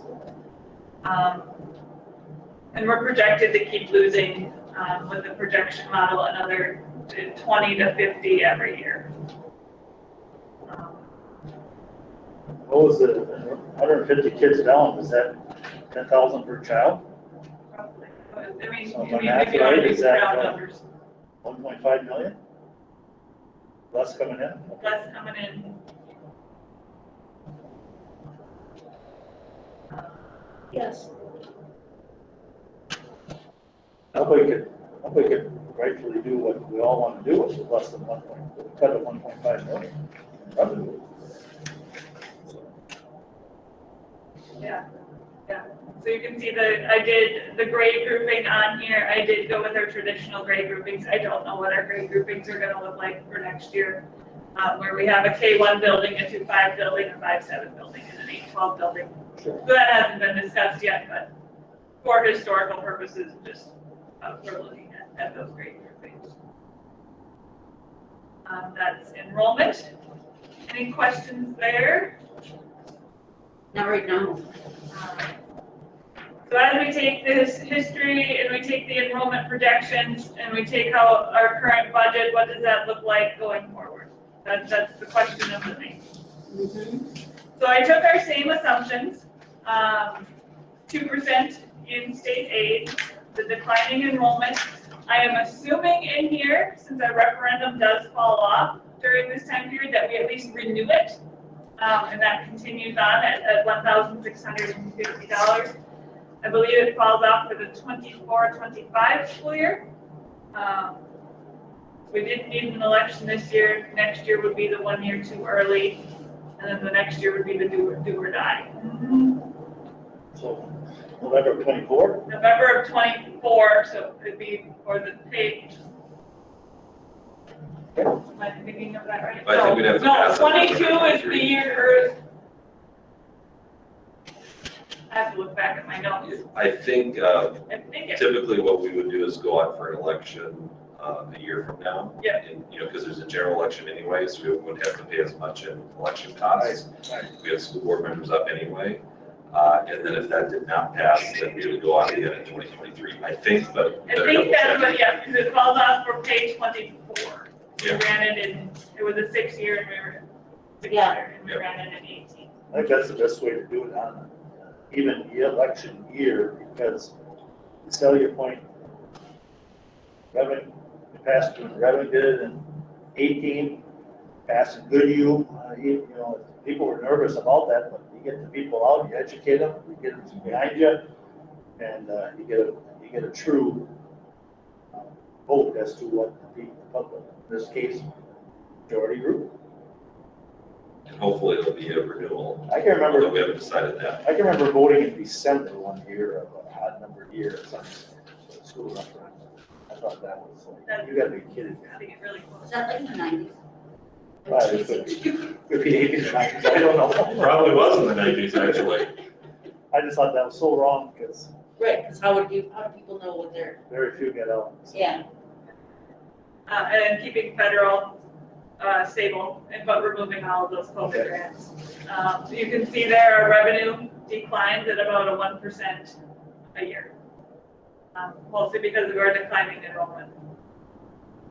For expenses, the 1% COLA we've been discussing, some other things, 3% on purchase services, 10% on health insurance, other things we've discussed, keeping equipment and supplies stable. Our expenses are still increasing at about 3% every year. When your revenues are declining at 1% and your expenses are increasing at 3%, you can see how very quickly our $5 million fund balance is eaten away at. Yep. So, Revenues declining at 1%. and our expenditures are increasing at 3%. Inflation also is eating up our buying power right now. I think the number I heard on the news yesterday is inflation's running about 5% right now. It's inevitable. Yep.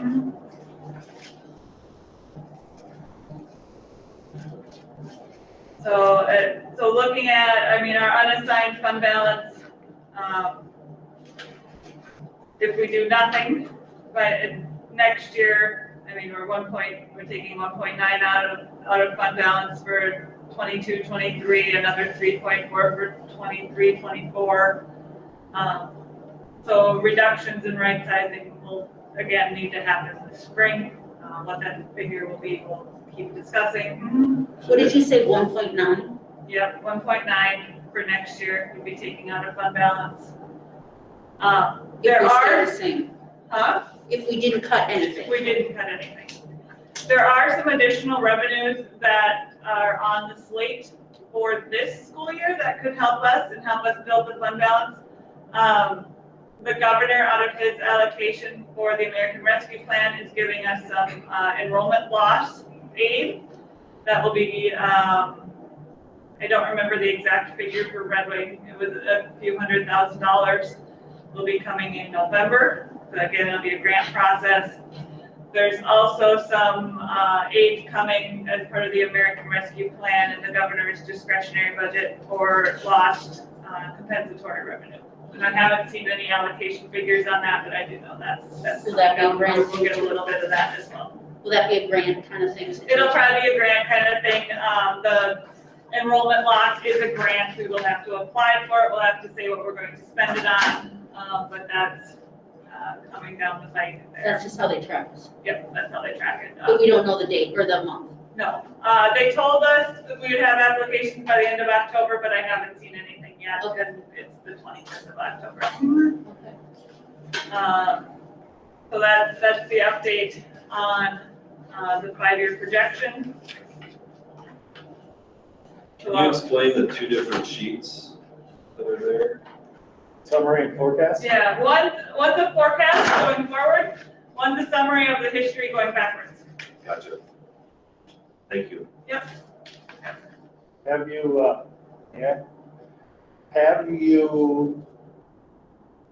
considered, with inflation going up, our investment should go up higher than some of the market yields that we're seeing over here? Mm-hmm. Now, we don't know what they are. That should go up slightly with inflation as the on market and all those markets get better. It won't stay with inflation. It doesn't come near that. Right. Might get more than 0.01% for Associated Bank on something, or 0.5. So you might see a 1.25. Right. So Yeah. we, how much that is, it might actually go up 100,000 or 200,000, something. We might be able to gain some interest Something revenue. there. So. Yep. Those things are, investments for people will help you guide us through that. Yeah. Yeah, I know he has been watching them the last time we went out for bid. We did actually we got something above 0.1%, so I was excited about that, so. And then some are maturing, some matured and, Yeah, we had a couple October maturities already, here in now another one October, we another- reinvested. another week, and then a couple in early 22 and 22. But there's some high yields already on the 1.6 on some. Yeah, we've had them for 2 years. That's maturing next year, so, in January. Mhm. Okay, All right. Anything for the other topic? No. Not for me. What else is on the agenda for upcoming committee meetings? We'll talk enrollment projections for the revised budget next month. Could you have that one report showing what projects are, the expenditures and coming out of which pot. Report, and then update on the grants from the governor. Yeah. He's got those, yeah. The Um, ESSER funds. I can say our ESSER refund is still pending acceptance. Last I heard, about middle of last week from the Department of Ed, they are still 3 weeks out and approving everybody's budget, so it'll probably be around Thanksgiving, where we hear if we're approved or not. Okay. My goal next meeting is to have Nikki agree with me on something. Have Nikki agree with you on something? Yeah, that's my You goal. better get working. Oh, Jim, you know that's why I like you, because of the diversity between the both of us. If I didn't think you could take. You sound a lot like my mom. I'm always resisting her. Always got to be the one that has to incite those other ways of thinking. No, but I'm thankful for all of you guys, because you know what? If we all had Nickies in the world, we wouldn't have enough money to get anywhere. So, and also Jackie, kudos to you. I would say that was a gigantic accomplishment that you had tackled when you came on. Wow. Out from under, Yeah. Yeah, that's impressive. That's really impressive. I'm proud of us. That's good work. Like we just got to figure out, I'm really, really working hard how to figure out how to get us more students enrolled. I'm really trying hard to maybe with the students themselves. I want them to get along. I want them to not do the mistakes that Nikki did in the past. If Nikki could go back, she would definitely realign with her peers instead of fighting with them. I want them to, I just want us to set up their structure and then they take it. That's what I want to happen. And I'm really proud of all of us on here. I really think we have a really great team. And Jim, don't take it personal. I resist everybody, even ask my husband too. My mom and my husband are the greatest resistors I have. But the most people I love the most. No, I'm just having fun. I like to have fun. Laughter is free, Nikki. That doesn't cost us anything. And it's also good medicine too. You're absolutely right. No, it's if we all thought alike, life would be boring. So. I have a whole lot of shoes and no place to go. So we broke.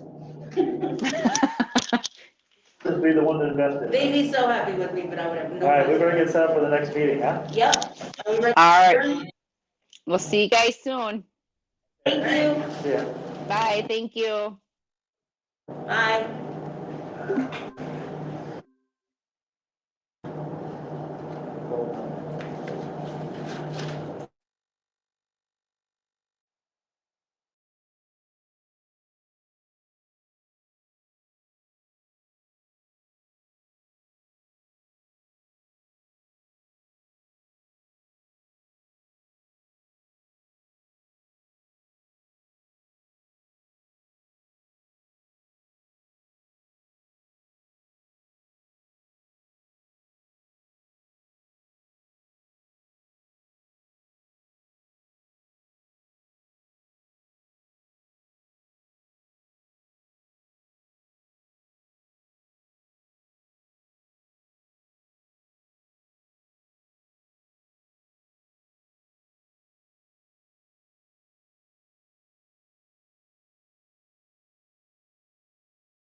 Meeting to order. First is roll call, and all 7 board members along with the superintendent are present this evening. And we will go ahead and say the Pledge of Allegiance. I pledge allegiance to the flag of the United States of America and to the republic for which it stands, one nation, under God, indivisible, with liberty and justice for all. Thank you, everybody. Arlen is going to share our vision this evening. Thank you, Madam Chair. The mission of the Red Wing Public Schools is to educate and inspire all students as they realize their full potential and become respectful, responsible, and productive citizens. Thank you. All right, the agenda is in the board book, and it has to remain as is because this is a workshop, so no additions or changes can be made. The first item on our agenda is to talk about our our meeting schedule and format. It is a topic that we have dabbled in the past. I think we're all feeling the stressors of many committee meetings in a month. We have talked about and weighed a little bit the idea of having a committee of the whole. So instead of having committee assignments, we break up our school board evenings into a committee of the whole and then a school board meeting format. So that's something that we can talk about further. The one thing is, the whole committee format is meant for committees to do the work and bring a recommendation to the board. And a lot of times it feels like we're rehashing everything that we've talked about in our committee setting and having the same conversation again. And it doesn't always feel as productive or as efficient with our time if that's how we're going to continue doing that. So, we're open for discussion on, where we see our meetings headed. There are many ideas or ways that we could reformat how we do things. We could keep them the same. There's no reason to change them if we don't want to. But I think it's important for all of us to weigh in and talk about where we're at with the current format. And I know that Superintendent Anderson has some ideas too of ways that we could maybe work on different scheduling on how this could work. The last time we had this kind of a discussion, it wasn't this group, but that's where the workshop format came into being. We started workshops a year ago because we felt like we needed some time as a board to talk a little bit more informally about and do a deeper dive into subjects. And so that's where the workshop came from. But now it's time to really start thinking about how is our meeting structure going? I mean, do we have one meeting a month and then a committee meeting all the other Monday nights? That's another way that we could work it out. So I'm just going to open it up for discussion and hear what you have to say. Thoughts? Holly Tower. Gotta be quick. So, I'm on mute. No, I'm not on mute. Speaker. Okay, I'm on mute. Has anybody ever experienced committee of the whole type board meetings where we don't have individual committees, but we just do those large topic items at a board meeting setting? Jim, what was it like?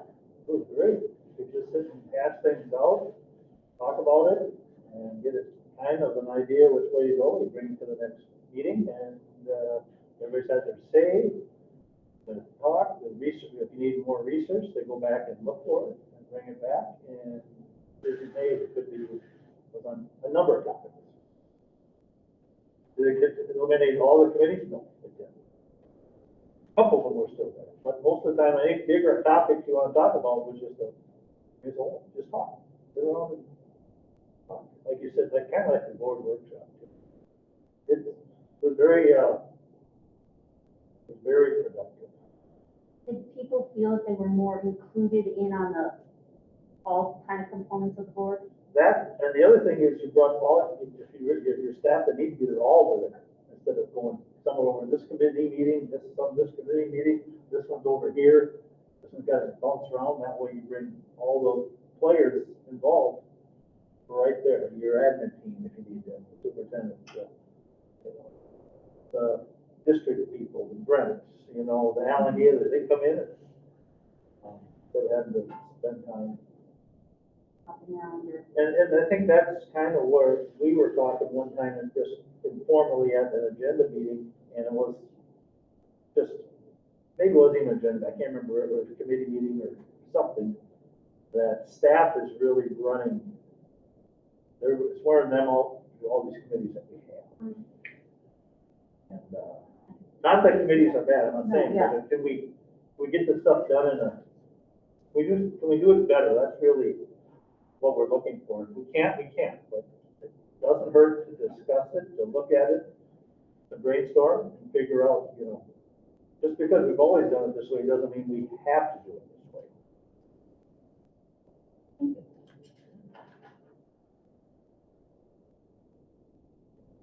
Other thoughts, Mr. Derricks?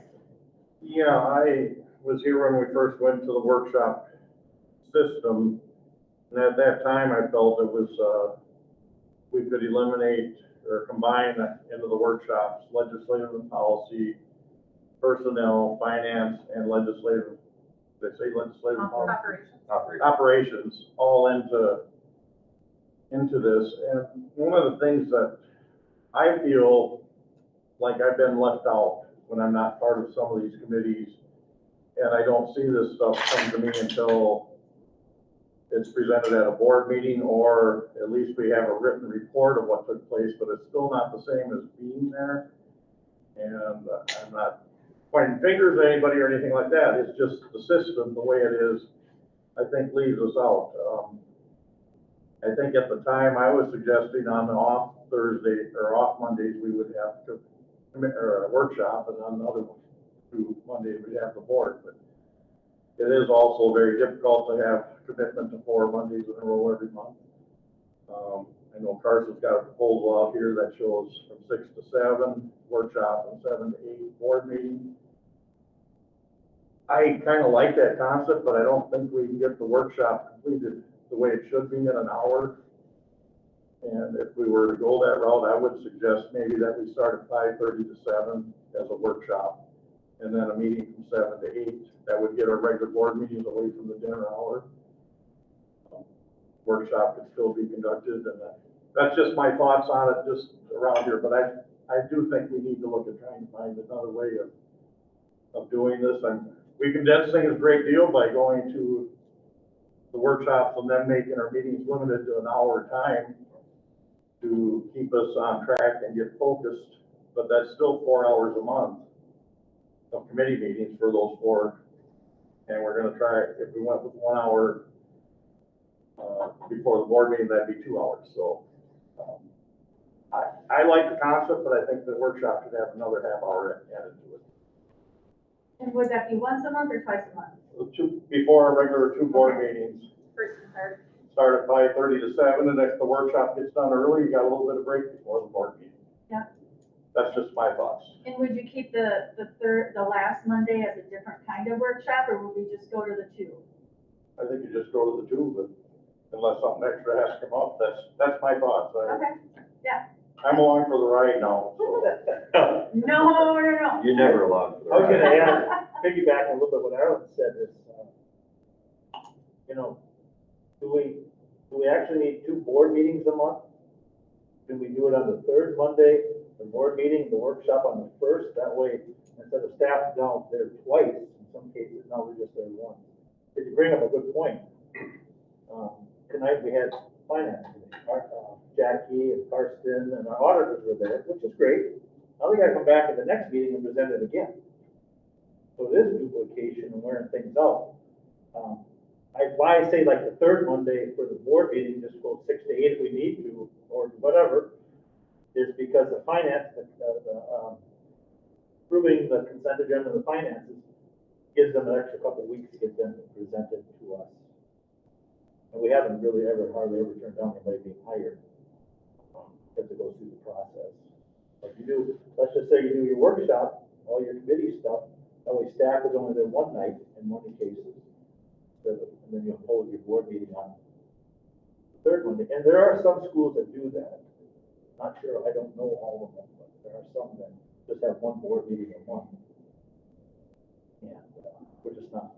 My biggest concern about looking at this is we're wearing out our staff. We can't keep going to a meeting, going to saying and come back and doing it all over again another time. That's duplication, redundant, and I'm not a person that likes to do duplication. Get it done. I think That's the my thought. one drawback to doing that, I know from human resources standpoint, is that then we're only okaying hires one time a month. And that's a long time to wait if they want to hire somebody tomorrow, but we're going to not act on it until the third Monday in November. But I know sometimes people have started Yeah. without people being board approved. Yeah. And so I don't know where the hard and fast line is with that. Like, this person can't start, but this person can. And I don't know if we've ever had a hard and fast line around who can start prior to being board approved and who can't. It seems to me that it's been around a matter of convenience or a matter of need. If we needed that person to start, they started and then approved them.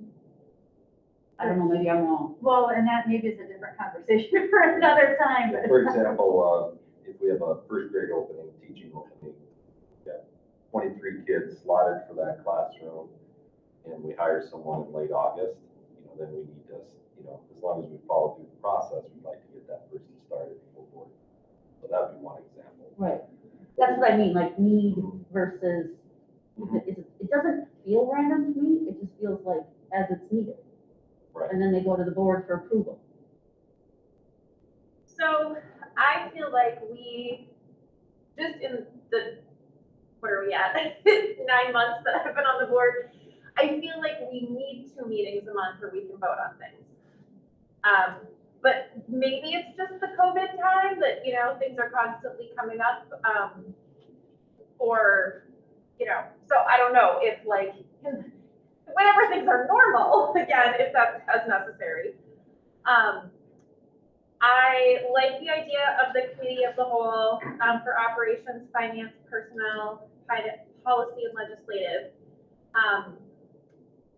My kind of concern, so on one hand, yes, this makes our burden a little bit lighter as far as the time commitment, but on the other hand, it's going to be a lot more work for us in terms of how much we prep beforehand. So like today for legislative and policy, we went over 25 different policies, and one of them was 33 pages long. So I read through all of those and then just made a list of the ones where I had notes or things I wanted clarified or things I thought we needed to talk about or whatever.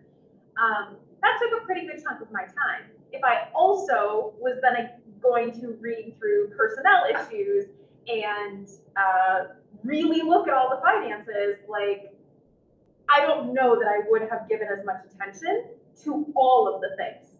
You know what I mean? So on one hand, I totally feel like you do, Arlen, that sometimes I'm wait, what happened? Why was this the decision? And especially that's, for me, I felt that about personnel things where what I'm presented with, I come up with a different conclusion to me than what the committee has recommended, but I trust that the committee went through the process. So, I kind of feel a little bit stuck sometimes in those that I maybe don't have all the information to make a decision that I feel comfortable with. But would I have enough time and energy to do all of that stuff, to give all of them the same attention? I don't know that I could. Or, I'd have to, but I just. You may have more time if you aren't going to committee meetings. Yeah, maybe. Right? So you hopefully the idea would be we'd have an agenda in advance. Right. With the links. Yep. Going into that first committee of the whole meeting, we know what to prep for. Yeah. Because like you said, I had to go to this meeting, I had to prep, but you won't have those other meetings. Right. But I would still have had to do all of the reading for policy and legislative and do all of the work on finance stuff. And maybe that's something we should all be doing all the time anyway, because, probably we're missing some things by not doing that. But, that's just the. How about this, if I may, just throw it out there. I get the idea you want to look through all the policies, I'm not doing that. But the admin team should bring you, this is the changes we want to do to this policy. That's the report we should be getting, not reading 33 pages of policy where we're not going to change 31 of them, anything. That's what Board of, we as a whole does. Here's the report. This is policy 14B. We want to change this because, and redline it, this is it. That's it. Or we want to look at this grade figuration or something. I get the idea where you want to read everything, and I have no problem. Reading is great. But I'm not so sure the admin team that by saving them time, now they have more time to give us the recommendations and the ideas and the reasons why, instead of coming to a committee and then coming back later to do it. And when there are changes, that's what's happening, but like the I don't know if it's just an MSBA recommendation, is to go through every policy every 3 years. Right. So like you go through a third of them 1 year, you know, and then it rotates through. And there were some things that like probably wouldn't have been on the superintendent's list of things that need changes, but as I read through, I'm like, this doesn't make sense, or why do we do this thing? And they're, you know, so it's still a good thing to go through, but you don't know whether it's the 33-page policy or the 1-page policy that you're gonna, you know, something's gonna raise an issue for you. And I don't know. That's what we have them for. Our job isn't to, hey, we got to do this. Their job is to bring us ideas, suggestions, on how to do things, because that's their role. Our role is to make decisions based upon the recommendations and thoughts and ideas that they're giving to us, not going through and saying, well, you should do this, you should do that, you should do that. That's not our role. It's their role, because if they want us to do that, then we don't need them. But setting policy is our job. It is policy. I'm just saying other things too. Yeah. Other things, it's their role to tell us why they want to do this and show us the pros and cons of doing that. Instead of us saying, well, what did you do? Did you look at this? Well, no, we didn't look at that. I love the dialogue, seasoned board person and newer board person who really wants to understand the new business. Yeah, and I get it. I Yeah. totally get what Anna said. Yeah, you want to read, you don't learn by you don't read. Well, and I've never been on a committee of the whole, but would it ever make sense to still have like committee members who Present. well, or do the deeper dive, you know, in those 4 different areas, and then when we have the committee of the whole, no, That's there's not our role. okay, The role is to bring us the information for us to make a decision. okay, Our job isn't to research it. okay. My take on it. A couple of things. First off, today, for an example, I was unable to make legislative policy, so 2 people reviewed those policies. I reviewed them on my own, so I know what's there, and I would have left some comments, I guess. But as far as putting the time to every board member, I would expect that every board member would read through those policies before we approve them if they're in the board packet. So somewhere along the line, all board members, in my opinion, should make an attempt to read through all the policies. If you're voting on it, you should know what you're reading and know what you're voting on. That's just the way I'm looking at it from there. Trying to think what the other part was. There was something there on the workshop and the timing. I said I think we need 2 meetings a month. To Yeah, no, the 2 meetings a month, I don't think it's certainly doable to go to 1 meeting a month, and many districts do it. I think, in my opinion, from what I've seen, it generally is smaller districts are down to 1 meeting a month, and larger districts have more than 1, but I could be wrong on it. I just pull all of them. But there are other things in our current setup and the way our policies are set up that require us to act on things maybe quicker than just 1 meeting a month. I'm thinking of field trips that the board approves. Not that we couldn't change the policy how they're approved and not have to go through the board, but if that application doesn't get done right or quick enough, we're gonna have to call a special meeting to discuss it. Right now, going through COVID and stuff, do we wanna wait for a monthly update, or is there something that we should be doing quicker? Hopefully things are set up to just run the way they need to at this time, but I'm trying to think there, just because we functioned as a 2-meeting-a-month board, I think it would be, we need to identify what are the advantages and what are the drawbacks to cutting down to just one board meeting. And we need to find an answer how we're gonna handle things that are usually acted on the board within 2 weeks. Well, really 3 weeks, because you need a week to get the board packet ready. And then, I guess it could be 2 weeks, whatever, but you do, when you're a government, you post your meeting, do everything else, you got 1 week already, almost a week set up, just getting set up for the meeting already, putting the agenda together, getting things going, so. My thought is because we're going to the field trips, overnight stays and stuff like that, I know we've had to take quick action with a board meeting. I want to try to avoid as many special meetings as possible, where I'm looking at that. And I do feel left out on some things that some committees have. I've served on the finance committee before, I know kind of what they have, I know they met tonight. I think that information on finances means a lot more if it's presented to you in person than it is coming from the committee in the report. That's just my thoughts. Interesting that you bring up the field trips, because I think it was you last meeting, we were asked to postpone some field trips because of something, and Anna said, does it matter that 4 of them have already had it happen? Right, they've already gone, now we take it back. Had already went on their field trip? Oh, my goodness. And actually, just to clarify, typically we don't approve the field trips. Right. So, you know, we just do the overnight ones. So those other ones were included, but weren't necessarily. Right, needed. right. So we kind of rearranged that again. You make a good point, Alan, on that, but it was kind of like. Well, so if we do 2 workshops or committee, are we doing 1 committee of the whole every month or 2? But that's Well, would the 1 be discussion. enough? Because like, I mean, right now, maybe we're not, you know, we're not being as efficient with our time, but we have an hour-long finance committee, an hour-long operations, an hour-long policy and legislative, and an hour-long personnel. So even if we went to 2 meetings a month, having a, you know, an hour-long committee meeting, that's still gonna have to cut all of that time in half. Well, unless we do what Arlen said and we do 5:30 to 7. And then, Then we're cutting an hour out of. right, but then we could also then always tag on a school board meeting. And even if it's the only thing we have to do is approve a consent agenda, We can. we could do that because we're already together. And So the it could meeting's just already be a 2-part meeting, but if we didn't have anything for the second part, we adjourn. Or a 5-minute meeting to approve the consent agenda. Right. You know, something like So we could still get business done or vote on something that we didn't want to wait 4 weeks to get done. Or do we do a 2-hour workshop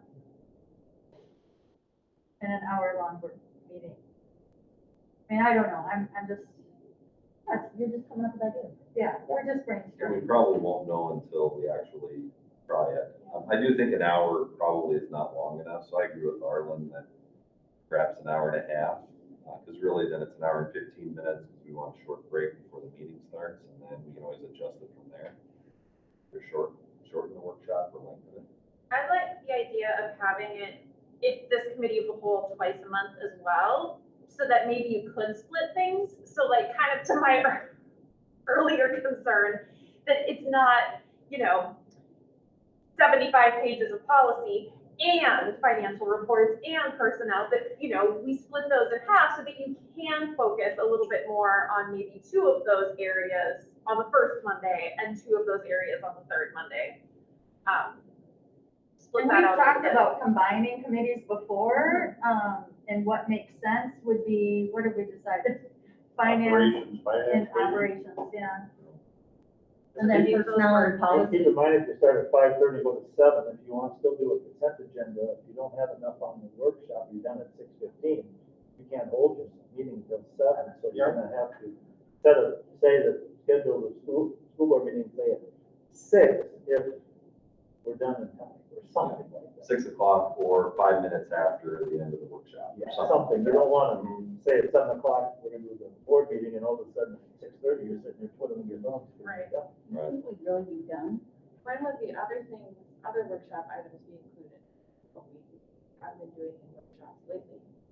Well, that's up for discussion. We could continue meeting on that last Monday of the month. Have we found that That would be the third meeting. it's valuable? Yeah. The workshop would be the third meeting, so that would not be like the committees. It would be a So- separate night, Yeah, like it is now. like it's now. Are we finding this time valuable to have That these workshop? workshops the end of the month? I think so. I think it's valuable if you're just gonna wear out the staff, like still staying in 3 months. You do it, you know, like Jennifer said, bring them up, maybe we stay a little longer on those Mondays. I'm just thinking about the staff time of it. How can we, you know, they come in at 8, 9 o'clock in the morning, and then they're here till 7:30. You know? If we don't have a lot to discuss for the committee piece, could we add Oh, on yeah. that Yeah. workshop piece to those? That's where I was thinking that you could allocate half hour or 45 minutes to whatever. I mean, if you figure out the structure, you won't know until you start it if you go into it, but you could allocate a certain amount of time for a certain topic that's not one of those committees in a workshop. I would not be in favor of scheduling a third meeting a month because we're still doing that now. If you want to have a special meeting on that other Monday, that's fine. But I But you're wouldn't- I looking wouldn't- at 2 meetings. I'm just looking at, yeah. 2 nights. 2 meetings. 2 nights, yeah. If you want to go to the workshop because we can't, and I agree, I'm not saying don't want to do that, but we must just say what we're doing. For our staff. Don't want to do that. Except that we wouldn't have the committee meeting added to it. But they still got to stick around for the 5:30 or 6 o'clock meeting then, for the workshop. Twice a month. But I would do 2, you know, pick 2, one Monday and 2 the other. Yeah. And then, What was that, Jim? I'm sorry. say you do 2 of the committees on the first Monday and 2 of the committees on the third Monday, and then fit in workshop topics during that hour and a half, or hour, whatever it may be. We may need an hour, maybe need an hour and a half, who knows? Till we try it. And then have some workshop or special workshops on the third Monday if there's a really meaty important topic, like referendum planning or something like that. I might either do finance and operations, because somebody's talking about finance on the third Monday, and then legislative, and then personnel on the first Monday. Okay. And then other workshop topics that we had listed down that we want to do, we can fit in there. Like Arlen said, maybe you could do a half hour of the other workshop topics, an hour of the committee. But if we go to the third Monday, we're still doing what we're currently doing, that doesn't. Well, really and wanna we, change. you know, and we could try this and, you know, just do the 2 Mondays a month, and if we're missing this last one, because if we do have a committee of the whole, that does give us an opportunity to have a more relaxed conversation than at a board meeting. So we'll still have that opportunity, and that was the whole purpose of adding that that last Monday of the month workshop, is so we could have more in-depth discussions. But if we're all together in the committees, perhaps we won't need that. Maybe the whole and workshop are really the same thing. Yeah. I just feel like if we streamlined it, it'll make a lot more organizational sense for everybody, For sure. right? 2 meetings a month, the first and the third, from this time to this time, we do this time to this time. We're not all going, okay, when's my committee meeting? Don't I have a committee meeting? Oh shoot, I missed my committee meeting. Like, I feel like that's a lot of, Well, let's why we picked, let's say right now, most committee meetings start at 3:45 or 4:45, right? yeah. We're about that. Well, why don't we start at 5 o'clock? And the staff doesn't have to stay here till 5:30. Some cases, they get done early, start at 5, and then look at, just keep our board meeting at 6. If we keep our committee of the whole's gotta go to 6:30, fine. You know, we're talking about going to 5 o'clock to 6:30, and board meeting after that. 6:45 to, Whatever, just put it down at 6 o'clock. I mean, we're already here at 4:45 or. Does 5 o'clock work for 5 everyone? o'clock works the best for How about you, Nikki? I've got to pick up from tutoring I can make 5 work. I definitely can make 5 work. If I'm skirting in just like a minute or so late, if I can't get a switch and ride, but I can, for the most part, make 5 work. We won't dock your pay. Okay? She didn't hear me. Because we would have heard more. I wasn't leading the meeting, I was just writing on the word. I was looking for. Just because we have till 8 o'clock for a board meeting doesn't mean we have to be here. Correct, correct. So Holly. what's the benefit of structuring it so that there's workshop / committee of the whole from 5 to 6:30 and like having, what's the benefit of having those be separate things? If functionally we're all here and all of it's open to the public anyway, because to Jim's point, like if we finish up like the committees, we're done at 5:30 and now we can't start our next meeting for an hour, you know what I mean? What's the selling point of having those be 2 separate meetings? Well, you'd say, you'd list your board meeting at 6, even though we know we probably wouldn't get to it till 6:30. Sure. You can start after, but you can't start. Yeah, but why not just have it all be one meeting that starts at 5? You know what I mean? Like, what's the benefit of having it be 2 Well, I separate think the things? workshop would be much more open to discussions and not voting on anything. You don't vote on things. Yeah, you can't vote on anything, but we could be more open and having more conversation and dialogue instead of it following Robert's Rules of Order to a T. You could technically, at committee of the whole or workshop at 5 to 6 o'clock, you could talk about something and actually bring it to the next board meeting and vote on it if you wanted to. Board meeting like within an The hour? hour Within later. 15, 20 minutes. Okay. You could actually do that by bringing it forward. If you're ready as a group to go forward And with then that. add it to the agenda. The consensus is, yeah, that's a great idea. Let's put it on. We can add it when we approve the agenda. And preferably, it'd be nice to wait until 2 weeks Preferably. later, but Yeah. certainly But could do what Jim said, yeah. Just like anything else, you can add it in an agenda item anytime you want to. Yeah. I will say Okay. that COVID was exceptional, you know, for the last 18 months, because we had 4 or 5 hour board meetings. We had things that were brought up at the last second. I think the last 2 months, we've been really, really good. 41 minutes, I think, one minute, wasn't it? Yeah, I don't know. exactly, yeah. It's documented. You missed a few topics. That meeting led by Jim Bryan. Oh, thank you for bringing that plug in. So, I mean, I think we're really close to getting there. Yeah. You know, now it's just the little details. So would you bring forward then, like when we meet for a personnel meeting, would you bring those up, you know, if we do personnel and legislative together, you'd bring your agenda topics for that one? We post it and we Just like always? yeah, we post materials in advance. That's one thing that Karsten and the admin team would need to be better at, is to post information for that committee of the whole in advance. So sometimes right now I rely on, well, we're gonna just share it with the committee and we'll wait for the recommendation. But I think we really have to change that so board members have everything, you know, for the committee of the whole.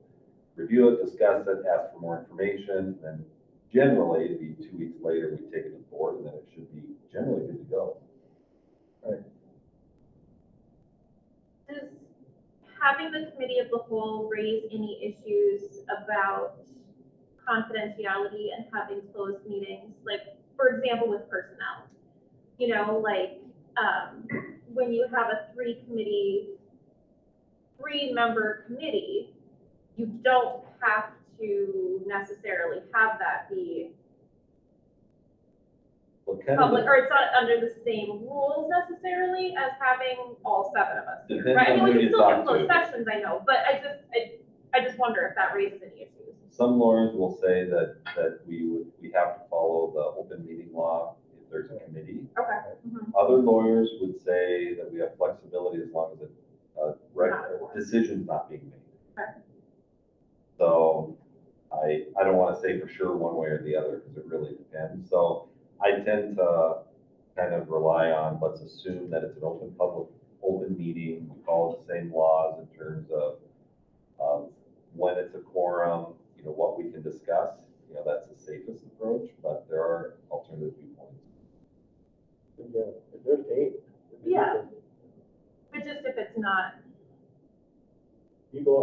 never been into a closed meeting in a committee, where you actually close it off at the committee meeting. I've never- Yeah, I don't know if I've actually ever gone through with it before, but if we have like a negotiations planning workshop, Yeah. Right. you know, that could be closed session, or maybe it's not considered, you know, there's some maybe flexibility So there. like the most recent personnel grievance, that was confidential, right? That was The open. name was confidential. Yeah, that was open because it didn't include discipline in any way.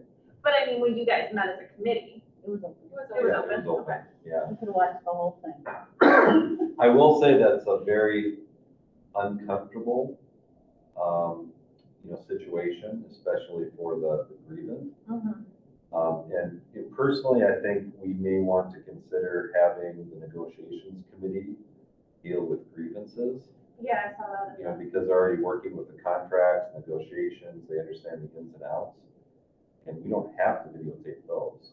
But really, I mean, it's up to the board. You guys can decide if you want that as a committee of the whole, or if you want that to be part of negotiations. I like that. I do like that too. I do too. Yeah. And then if it's a lower level concern, right, it doesn't need to get, you know, deal with it at the lowest level possible, right? I Right. think that's always the best with personnel, you know, that don't escalate it all the way up the chain if you don't have to, right? Yeah, it's always For very everybody's interest. uncomfortable, because our goal is not to put people on the hot spot Right. or to try to shame them for doing what's legally, you know, available to them to do. So, So if we make that change, would we bring that to the next school board agenda? Because I think we would have to, I think that has to be listed perhaps, and how grievances are brought forward. and Oh, yeah, that's a who good point. reviews them. Yeah, we'd have to change our Because that's in committee the teacher's, objectives. yeah, there's Yeah. a teacher, I think it's right in the teacher contract, How grievances are how handled. grievances, and where they need to. If we go this route, when were we looking at starting it? Yeah. January 1? Question. I'm okay with that, or I'm okay with doing it sooner too. I was gonna ask the same question, when would you go to this? I mean, we're already here almost the 1st of November, you got Thanksgiving and Christmas coming in here, and committee assignments come out on the 1st of the year. To me, it seems to make sense if we're going to make a change and combine committees into a workshop type of structure, it would make sense to do it on the 1st of the year. And not make any change for the last 2 months, but you could get things set up now for how it's gonna set up in January. And you have the situation where we aren't on an election year, so the board members that are here are gonna be the same ones that are here in January, so we could structure all this so that things are ready to go right the first week of January, if that's where it's gonna go. On committee assignments will be Otherwise, committee 5 steps assignments come up. faster. Well, we could do Maybe try committee to talk to them assignments in all. December, you know, if you wanted to. Well, Or we just don't leave them need, the You same. don't have them. we don't need a Right. committee assignment for 4 of them now. Oh, yeah, We that's do right. committee of The other, Yeah. if you're looking into doing this, now, finance committee generally meets the 4th Monday of the month, because reports on finances aren't really ready, I don't think, until around the 20th or something like that, so there might be such a thing as the workshop that's dealing with finances might go into the first Monday of the month. Yeah, which works just fine. as long as Which we which get is kind of where it was before, I think, until we moved it up. Whatever the recommendation comes from the admin. Yeah, right. So that'd be a good reason to wait till January too, to have some time to iron out those kinks, to talk to the staff members who are responsible for those different areas, to see if they have preferences for first or third Right. Let's come Monday. back with I think, I like that idea, let them come back and tell us what they What's want to better. do. Yeah, I like that. Maybe at least as far as a general sense. Yeah. And then it'd be nice to have some flexibility, because maybe we really need to talk about operations on the 3rd Monday, Sure, yeah. but kind of in a general sense, we could kind of divvy them up that way. I think you should discuss wherever you have to at either one of those workshops, but your priority, maybe that's not the right word, the focus of this meeting in general is on this Monday or that Monday or. Yeah. But I think we always have to have that catch-all phrase in the agendas, like, and all other things, just in case. Yeah. Yeah, if something's pressing, it needs to be discussed. Yeah. Right, Finance will meet in November, but not in December because of the holiday. right. Okay.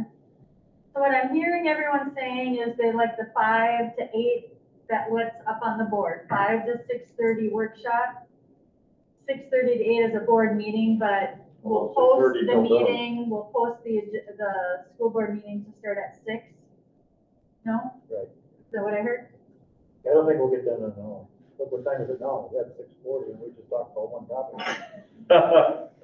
We're really nailing it down and hammering it in. I like this idea like that. That's fine. I'm good with twice a month like this. Yeah, I think And it's, no committee meetings. I think you're safe. Well, we still I mean, we some have, here like, on those your other others. ones, but Yeah, not we're like the the- liaison. 8 committee meetings. right. So then this brings us then to, Oh, I was just posting it for Nikki. okay, thank you. That's what we have on our whiteboard, Nikki. Or anybody else that's. The other 2 people who are watching. Yeah. Good job, Anna. Thank you. So this brings us to the next topic of conversation, which is how do we want to move forward with taping these meetings or live streaming them, having them in person? The meeting that I was at, what was it, 3 weeks ago, where you talked about YouTube and how should we take public comment or should we not take public comment? I'm personally not okay, actually, cutting off people and not giving them, I mean, I think it feels disrespectful. This table is, well, like if we're not going to take public comment, like people come to us with personal opinions and that's fine, but we're a table of opinions and perspectives. And so why are our opinions and perspectives tapeable, but people who come before us, they're not? So that kind of got me thinking, well, should we really continue with YouTube? Is it really that important? And so I had Lisa look up, how many people are actually watching us live. And so that is in your agenda packet. And it's really good information. There's months, obviously, when there's tons of people watching. And then the night that I actually tuned in 3 weeks ago, I was one of 5.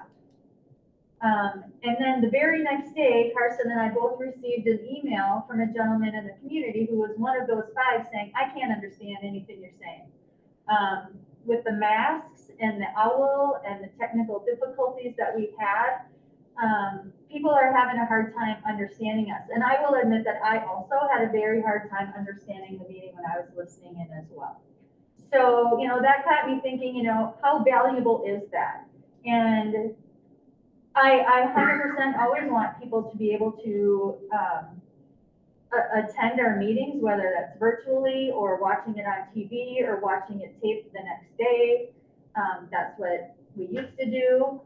We used to be at City Hall where we had microphones right in front and it picked up the sound perfectly. This does a good job, but it's not great. So are there different, better ways that we could be doing this? We went to live streaming because we weren't able physically to have people in person. Now we can have that again. So people can still come. But anyway, I wanted to just open that up for discussion too. I'm okay with whatever we choose. I just thought we should probably talk about it and see how valuable that live streaming is. Do we really want to continue with YouTube or do we want to do a different format? I do know that if we were to continue our meetings here, which I think we kind of all like to be in a school building, but to purchase that kind of equipment where we could put it on TV like City Hall does, we probably can't afford that, at least not right now, unless we did some grant writing or found an alternative source. But that's also maybe an option too, I don't know. But I thought I just wanted us to have a conversation about what people are thinking of, where they see the future of this going. I think one of the really important things that I would like to see continued is that people can join virtually. For whatever reason, if a family commitment, sick, whatever it may be, that they have the option to join virtually. In order for us to join virtually, do we have to live stream it?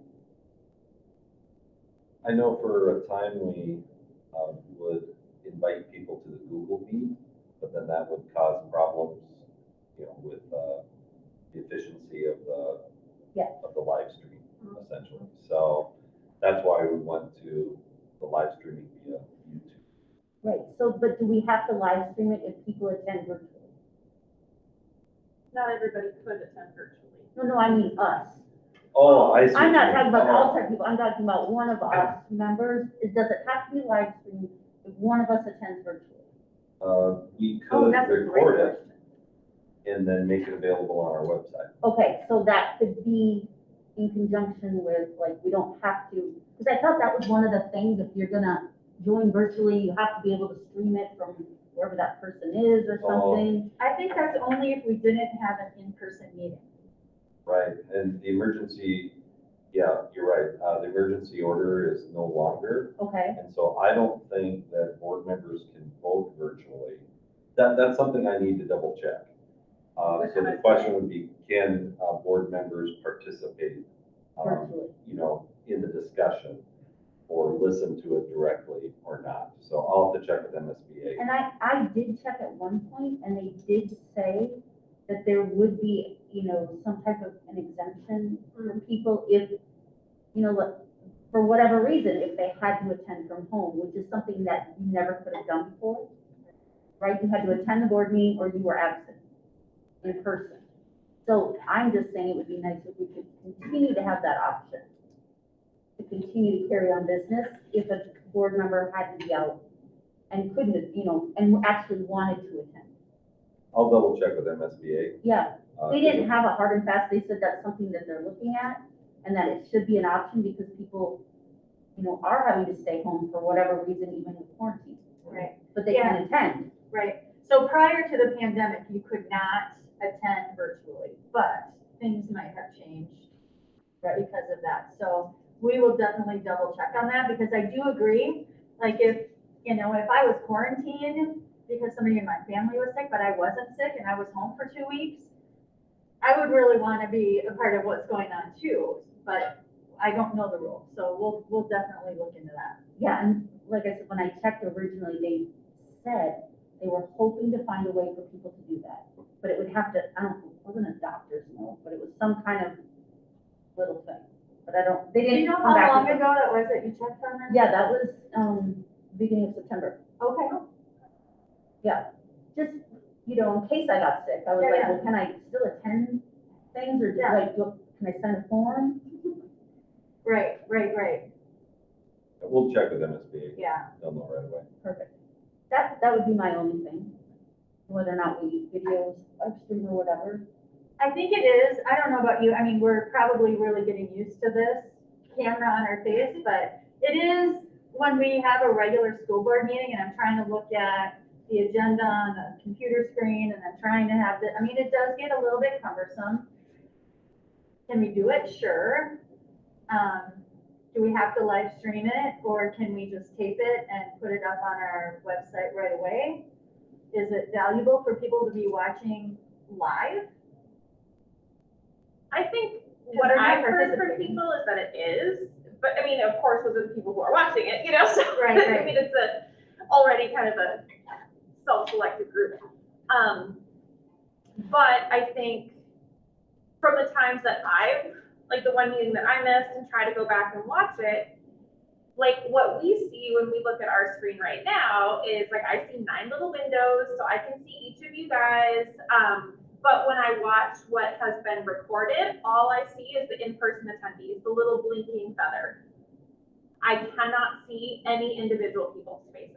Really? So all I can tell is, and I don't know what the live stream looks like, if the live stream looks like the 9 little boxes, or if all you see is who's talking. And so the computer thinks who's talking is in-person attendees, because that's who we have the microphone set up with. Oh. So when I go back to watch the meeting, I can tell all your faces, so I know who you are.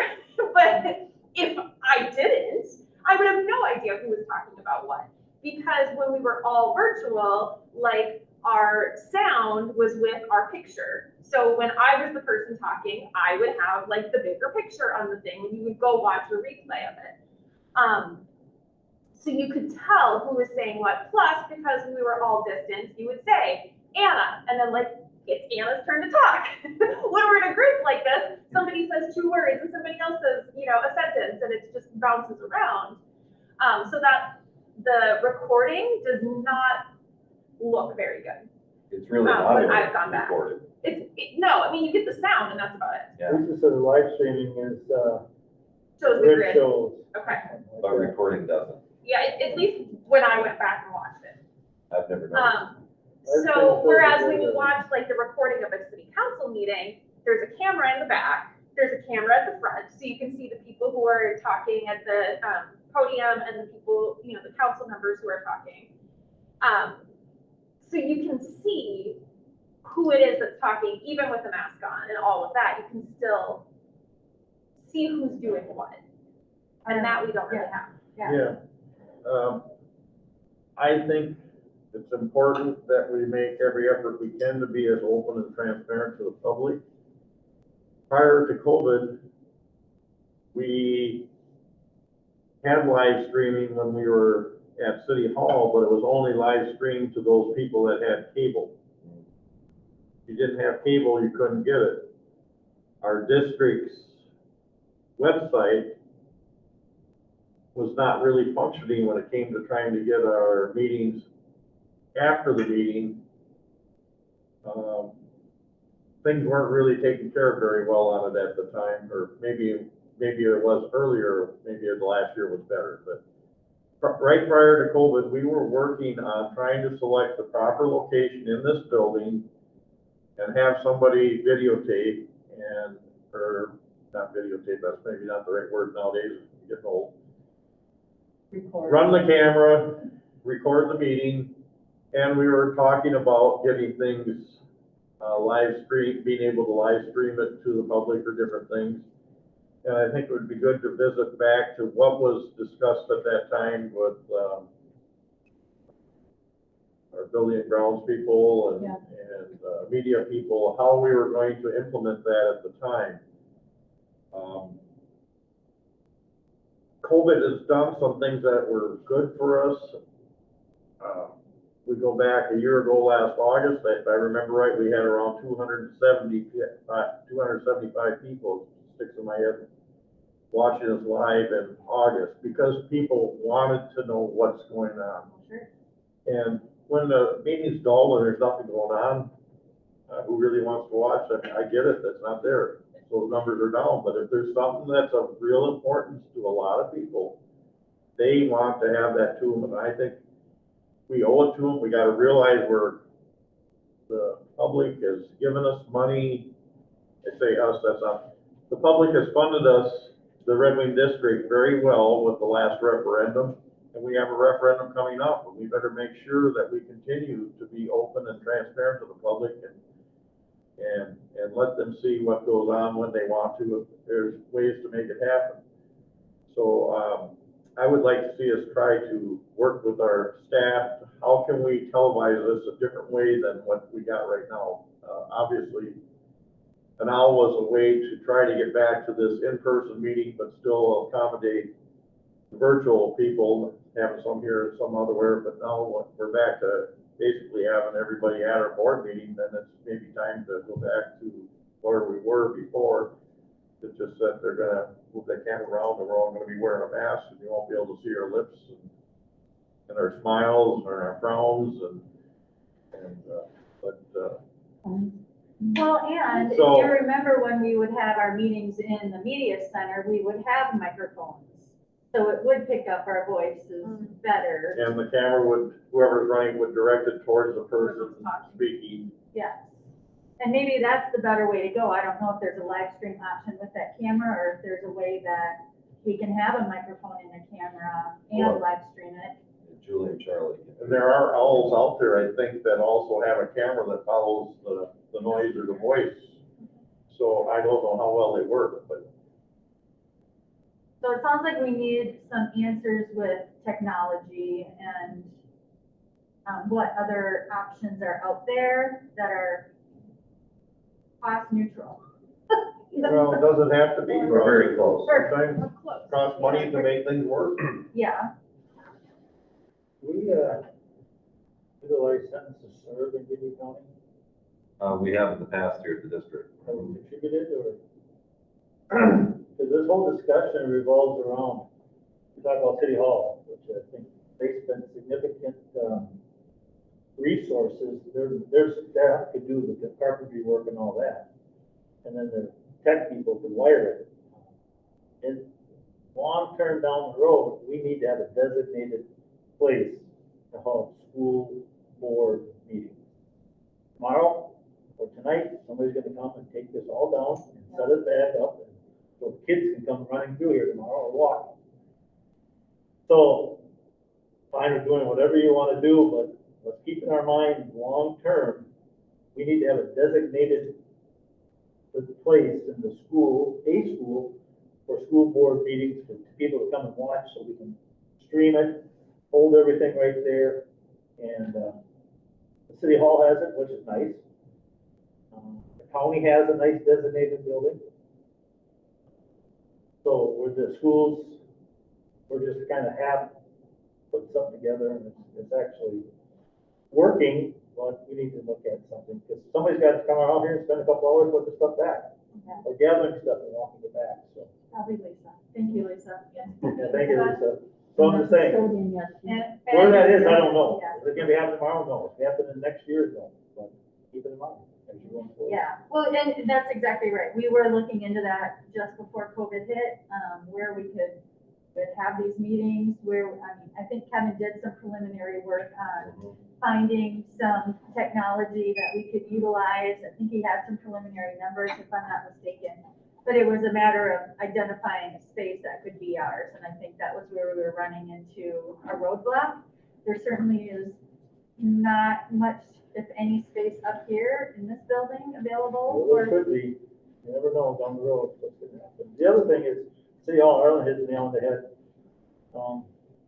It's nice to record, but only so many people can get it. Yeah, when it's cable. If you're in the city limits of Red Wing and have cable, you can get it. If you're out in, Wacouta Township, Featherstone Township, Welch Township, Acre Township, you can't get it unless you have HVC. So that's not Ideal. So what ideal I'm for hearing all is, transparency of the. yeah, what I'm hearing though is we find value in the live stream. We want a live feed right away. Because no matter what we do, where we have a meeting, when we have a meeting, we always have the capability of recording it. It's just a matter of posting it 12 hours later on the website. So, is it, If you look at this and say if the numbers go down to a single digit down the road, if we just record them, then we have something. I don't care what you do. But I think, we do have a fair number of people streaming. I think it's, like, before I was on the board, like, I didn't have time I hadn't made time, I should say, in my Monday evenings to come down. Well, and of course, like, shortly before joining the board, there was no meeting in person anyway, but I could throw the live stream on while I'm cooking dinner and, like, doing other things around my house. Like, I'm carrying my phone with me, like, watching the meeting as I go, where, that was more accessible to me for the content that I wanted to get out of the meeting than coming down and sitting for 3 hours when I don't know when when the part that I'm really interested in is gonna happen. September and October, we had just over 102 people. August, we had 477. So we knew we had a hot topic there. Right. well, yeah, we were School. talking about what we're gonna do for the school year. So, yeah. So of course, you're gonna always, but again, we were doing this because we didn't have an in-person option. That's how we started this. I know. So I think that's an important piece to keep in mind too. And I agree with you. And I've done the same thing in meetings that I haven't had to be in person, which has been a great value, time saver, right? Yeah. The only, it just really bugs me a little bit about the whole rules around YouTube. And why some people get to have an opinion and others don't, and where do we say we shut the live stream off and turn it on, and how do we, because we don't want to get dinged for having false information, but we never know who's going to be bringing false information and what is false information, and who gets to decide what that is. But we all have opinions and perspectives, and, you know, I think part of our transparency is that, you know, we're a part of a community, and I think their voices are as valuable as others. And you know, if we have ways around that, you know, if we have opportunities or thoughts or opinions about how we can work on that, I'm completely open to that. I don't like being the screener for other people. Feels like it's a censorship. Well, yeah. And to that point, YouTube gets to make it because their CEO decided it. Right. Like, this is what we're going to allow, this is what we're not going to allow, streaming Right. through our, you know, so. But that doesn't mean we have to be a consumer of that. And until we can come up with our own platform though, where would we put it? Well, that's the question. I don't know. So do we follow the rules that YouTube has set and just not take any public comment? Not that they don't have a right to their opinion, Right. but we just don't take anybody's public comment. And then if they want it, you know, shown, they can send in, you know, a copy of what they're gonna say. But I mean, that would be a way that we would just follow those rules, and if the rules change, we're still in the game virtually. But I mean, I might have something really good to say at a meeting that's public comment, but if they didn't tape it, it's not the end of the world. Because I really just want the board to hear it. Yeah. So I guess maybe that's an issue for some additional research is what other options there are. There's Vimeo, but I don't know if you can live stream on that. I know you can post videos. I don't think you can. But I don't know if you can live stream. Or if there are other ways that we can live stream directly through our site. I don't know what the options are. What are other schools? So I guess I that's think the- what, Well, they're all over the board. yeah, I think what Ann had said is that we don't have another option at this point. That's why she did kind of recommend that we just not videotape or record the live stream or the live comments, whatever they may be. We just aren't gonna record comments. I know Kevin Johnson's been out for a couple of weeks, but he'll be back this week. He'll need a week or so to kind of catch up on some things, but I think he could be a really good resource. You know, different options, different equipment. Everything's changed since you looked at it last. Mm-hmm. You know, we don't have to spend $50,000 on something. Right. Here, so. So this sounds like an area where we need a lot more information before we can. Look at some options. I think that's a really good idea. I think in the meantime, if we have to limit public comment, or not limit it, but just not stream it or record it, I mean, I think that's better than either not having it at all, Right. or not being able to stream and record the rest of the meeting. I mean, I think, yeah, it's not ideal, but if people get to come and make comment to the 7 of us who are authorized to make the decisions, I think that's more important than it being streamed out. And I think the whole meeting being streamed out is more important than not doing it for, the benefit of the comments. You know what I mean? I agree. Arlen has a question? Arlen, I'm thank just you. making a comment. There's gotta be a way to make this work, because we had the speaker here prior to the start of the school for their staff on the workshop. And they streamed his presentation to other school buildings for staff in other buildings, because we couldn't have them all together. So I can't believe that there's not a way that we can make it work. I guess it comes down to what does it cost us to do it and to make it available for public to log into it. Well, it would have to be something outside of HBC. And what would that be? I mean, something out of a cable network, because that's school infrastructure. But when we're presenting to the outside, it's got to be a platform that's accessible to everyone, not just people who are cable recipients. Or, you know, and then it falls into the lines if they're not even internet recipients, if their hotspot's not working. I mean, you know, there really is that barrier. Yeah, I think, to your point, Arlen, I think we do need to look at those options. And yeah, Kevin's the one who could really work with Charlie and Julie and explain what the latest greatest is. So, and by the way, Arlen, I'm glad you brought up the owl with the video following it, because I always thought that's what the owl was typically doing. So I don't know if that feature is off, currently or something. So we'll look into that as well.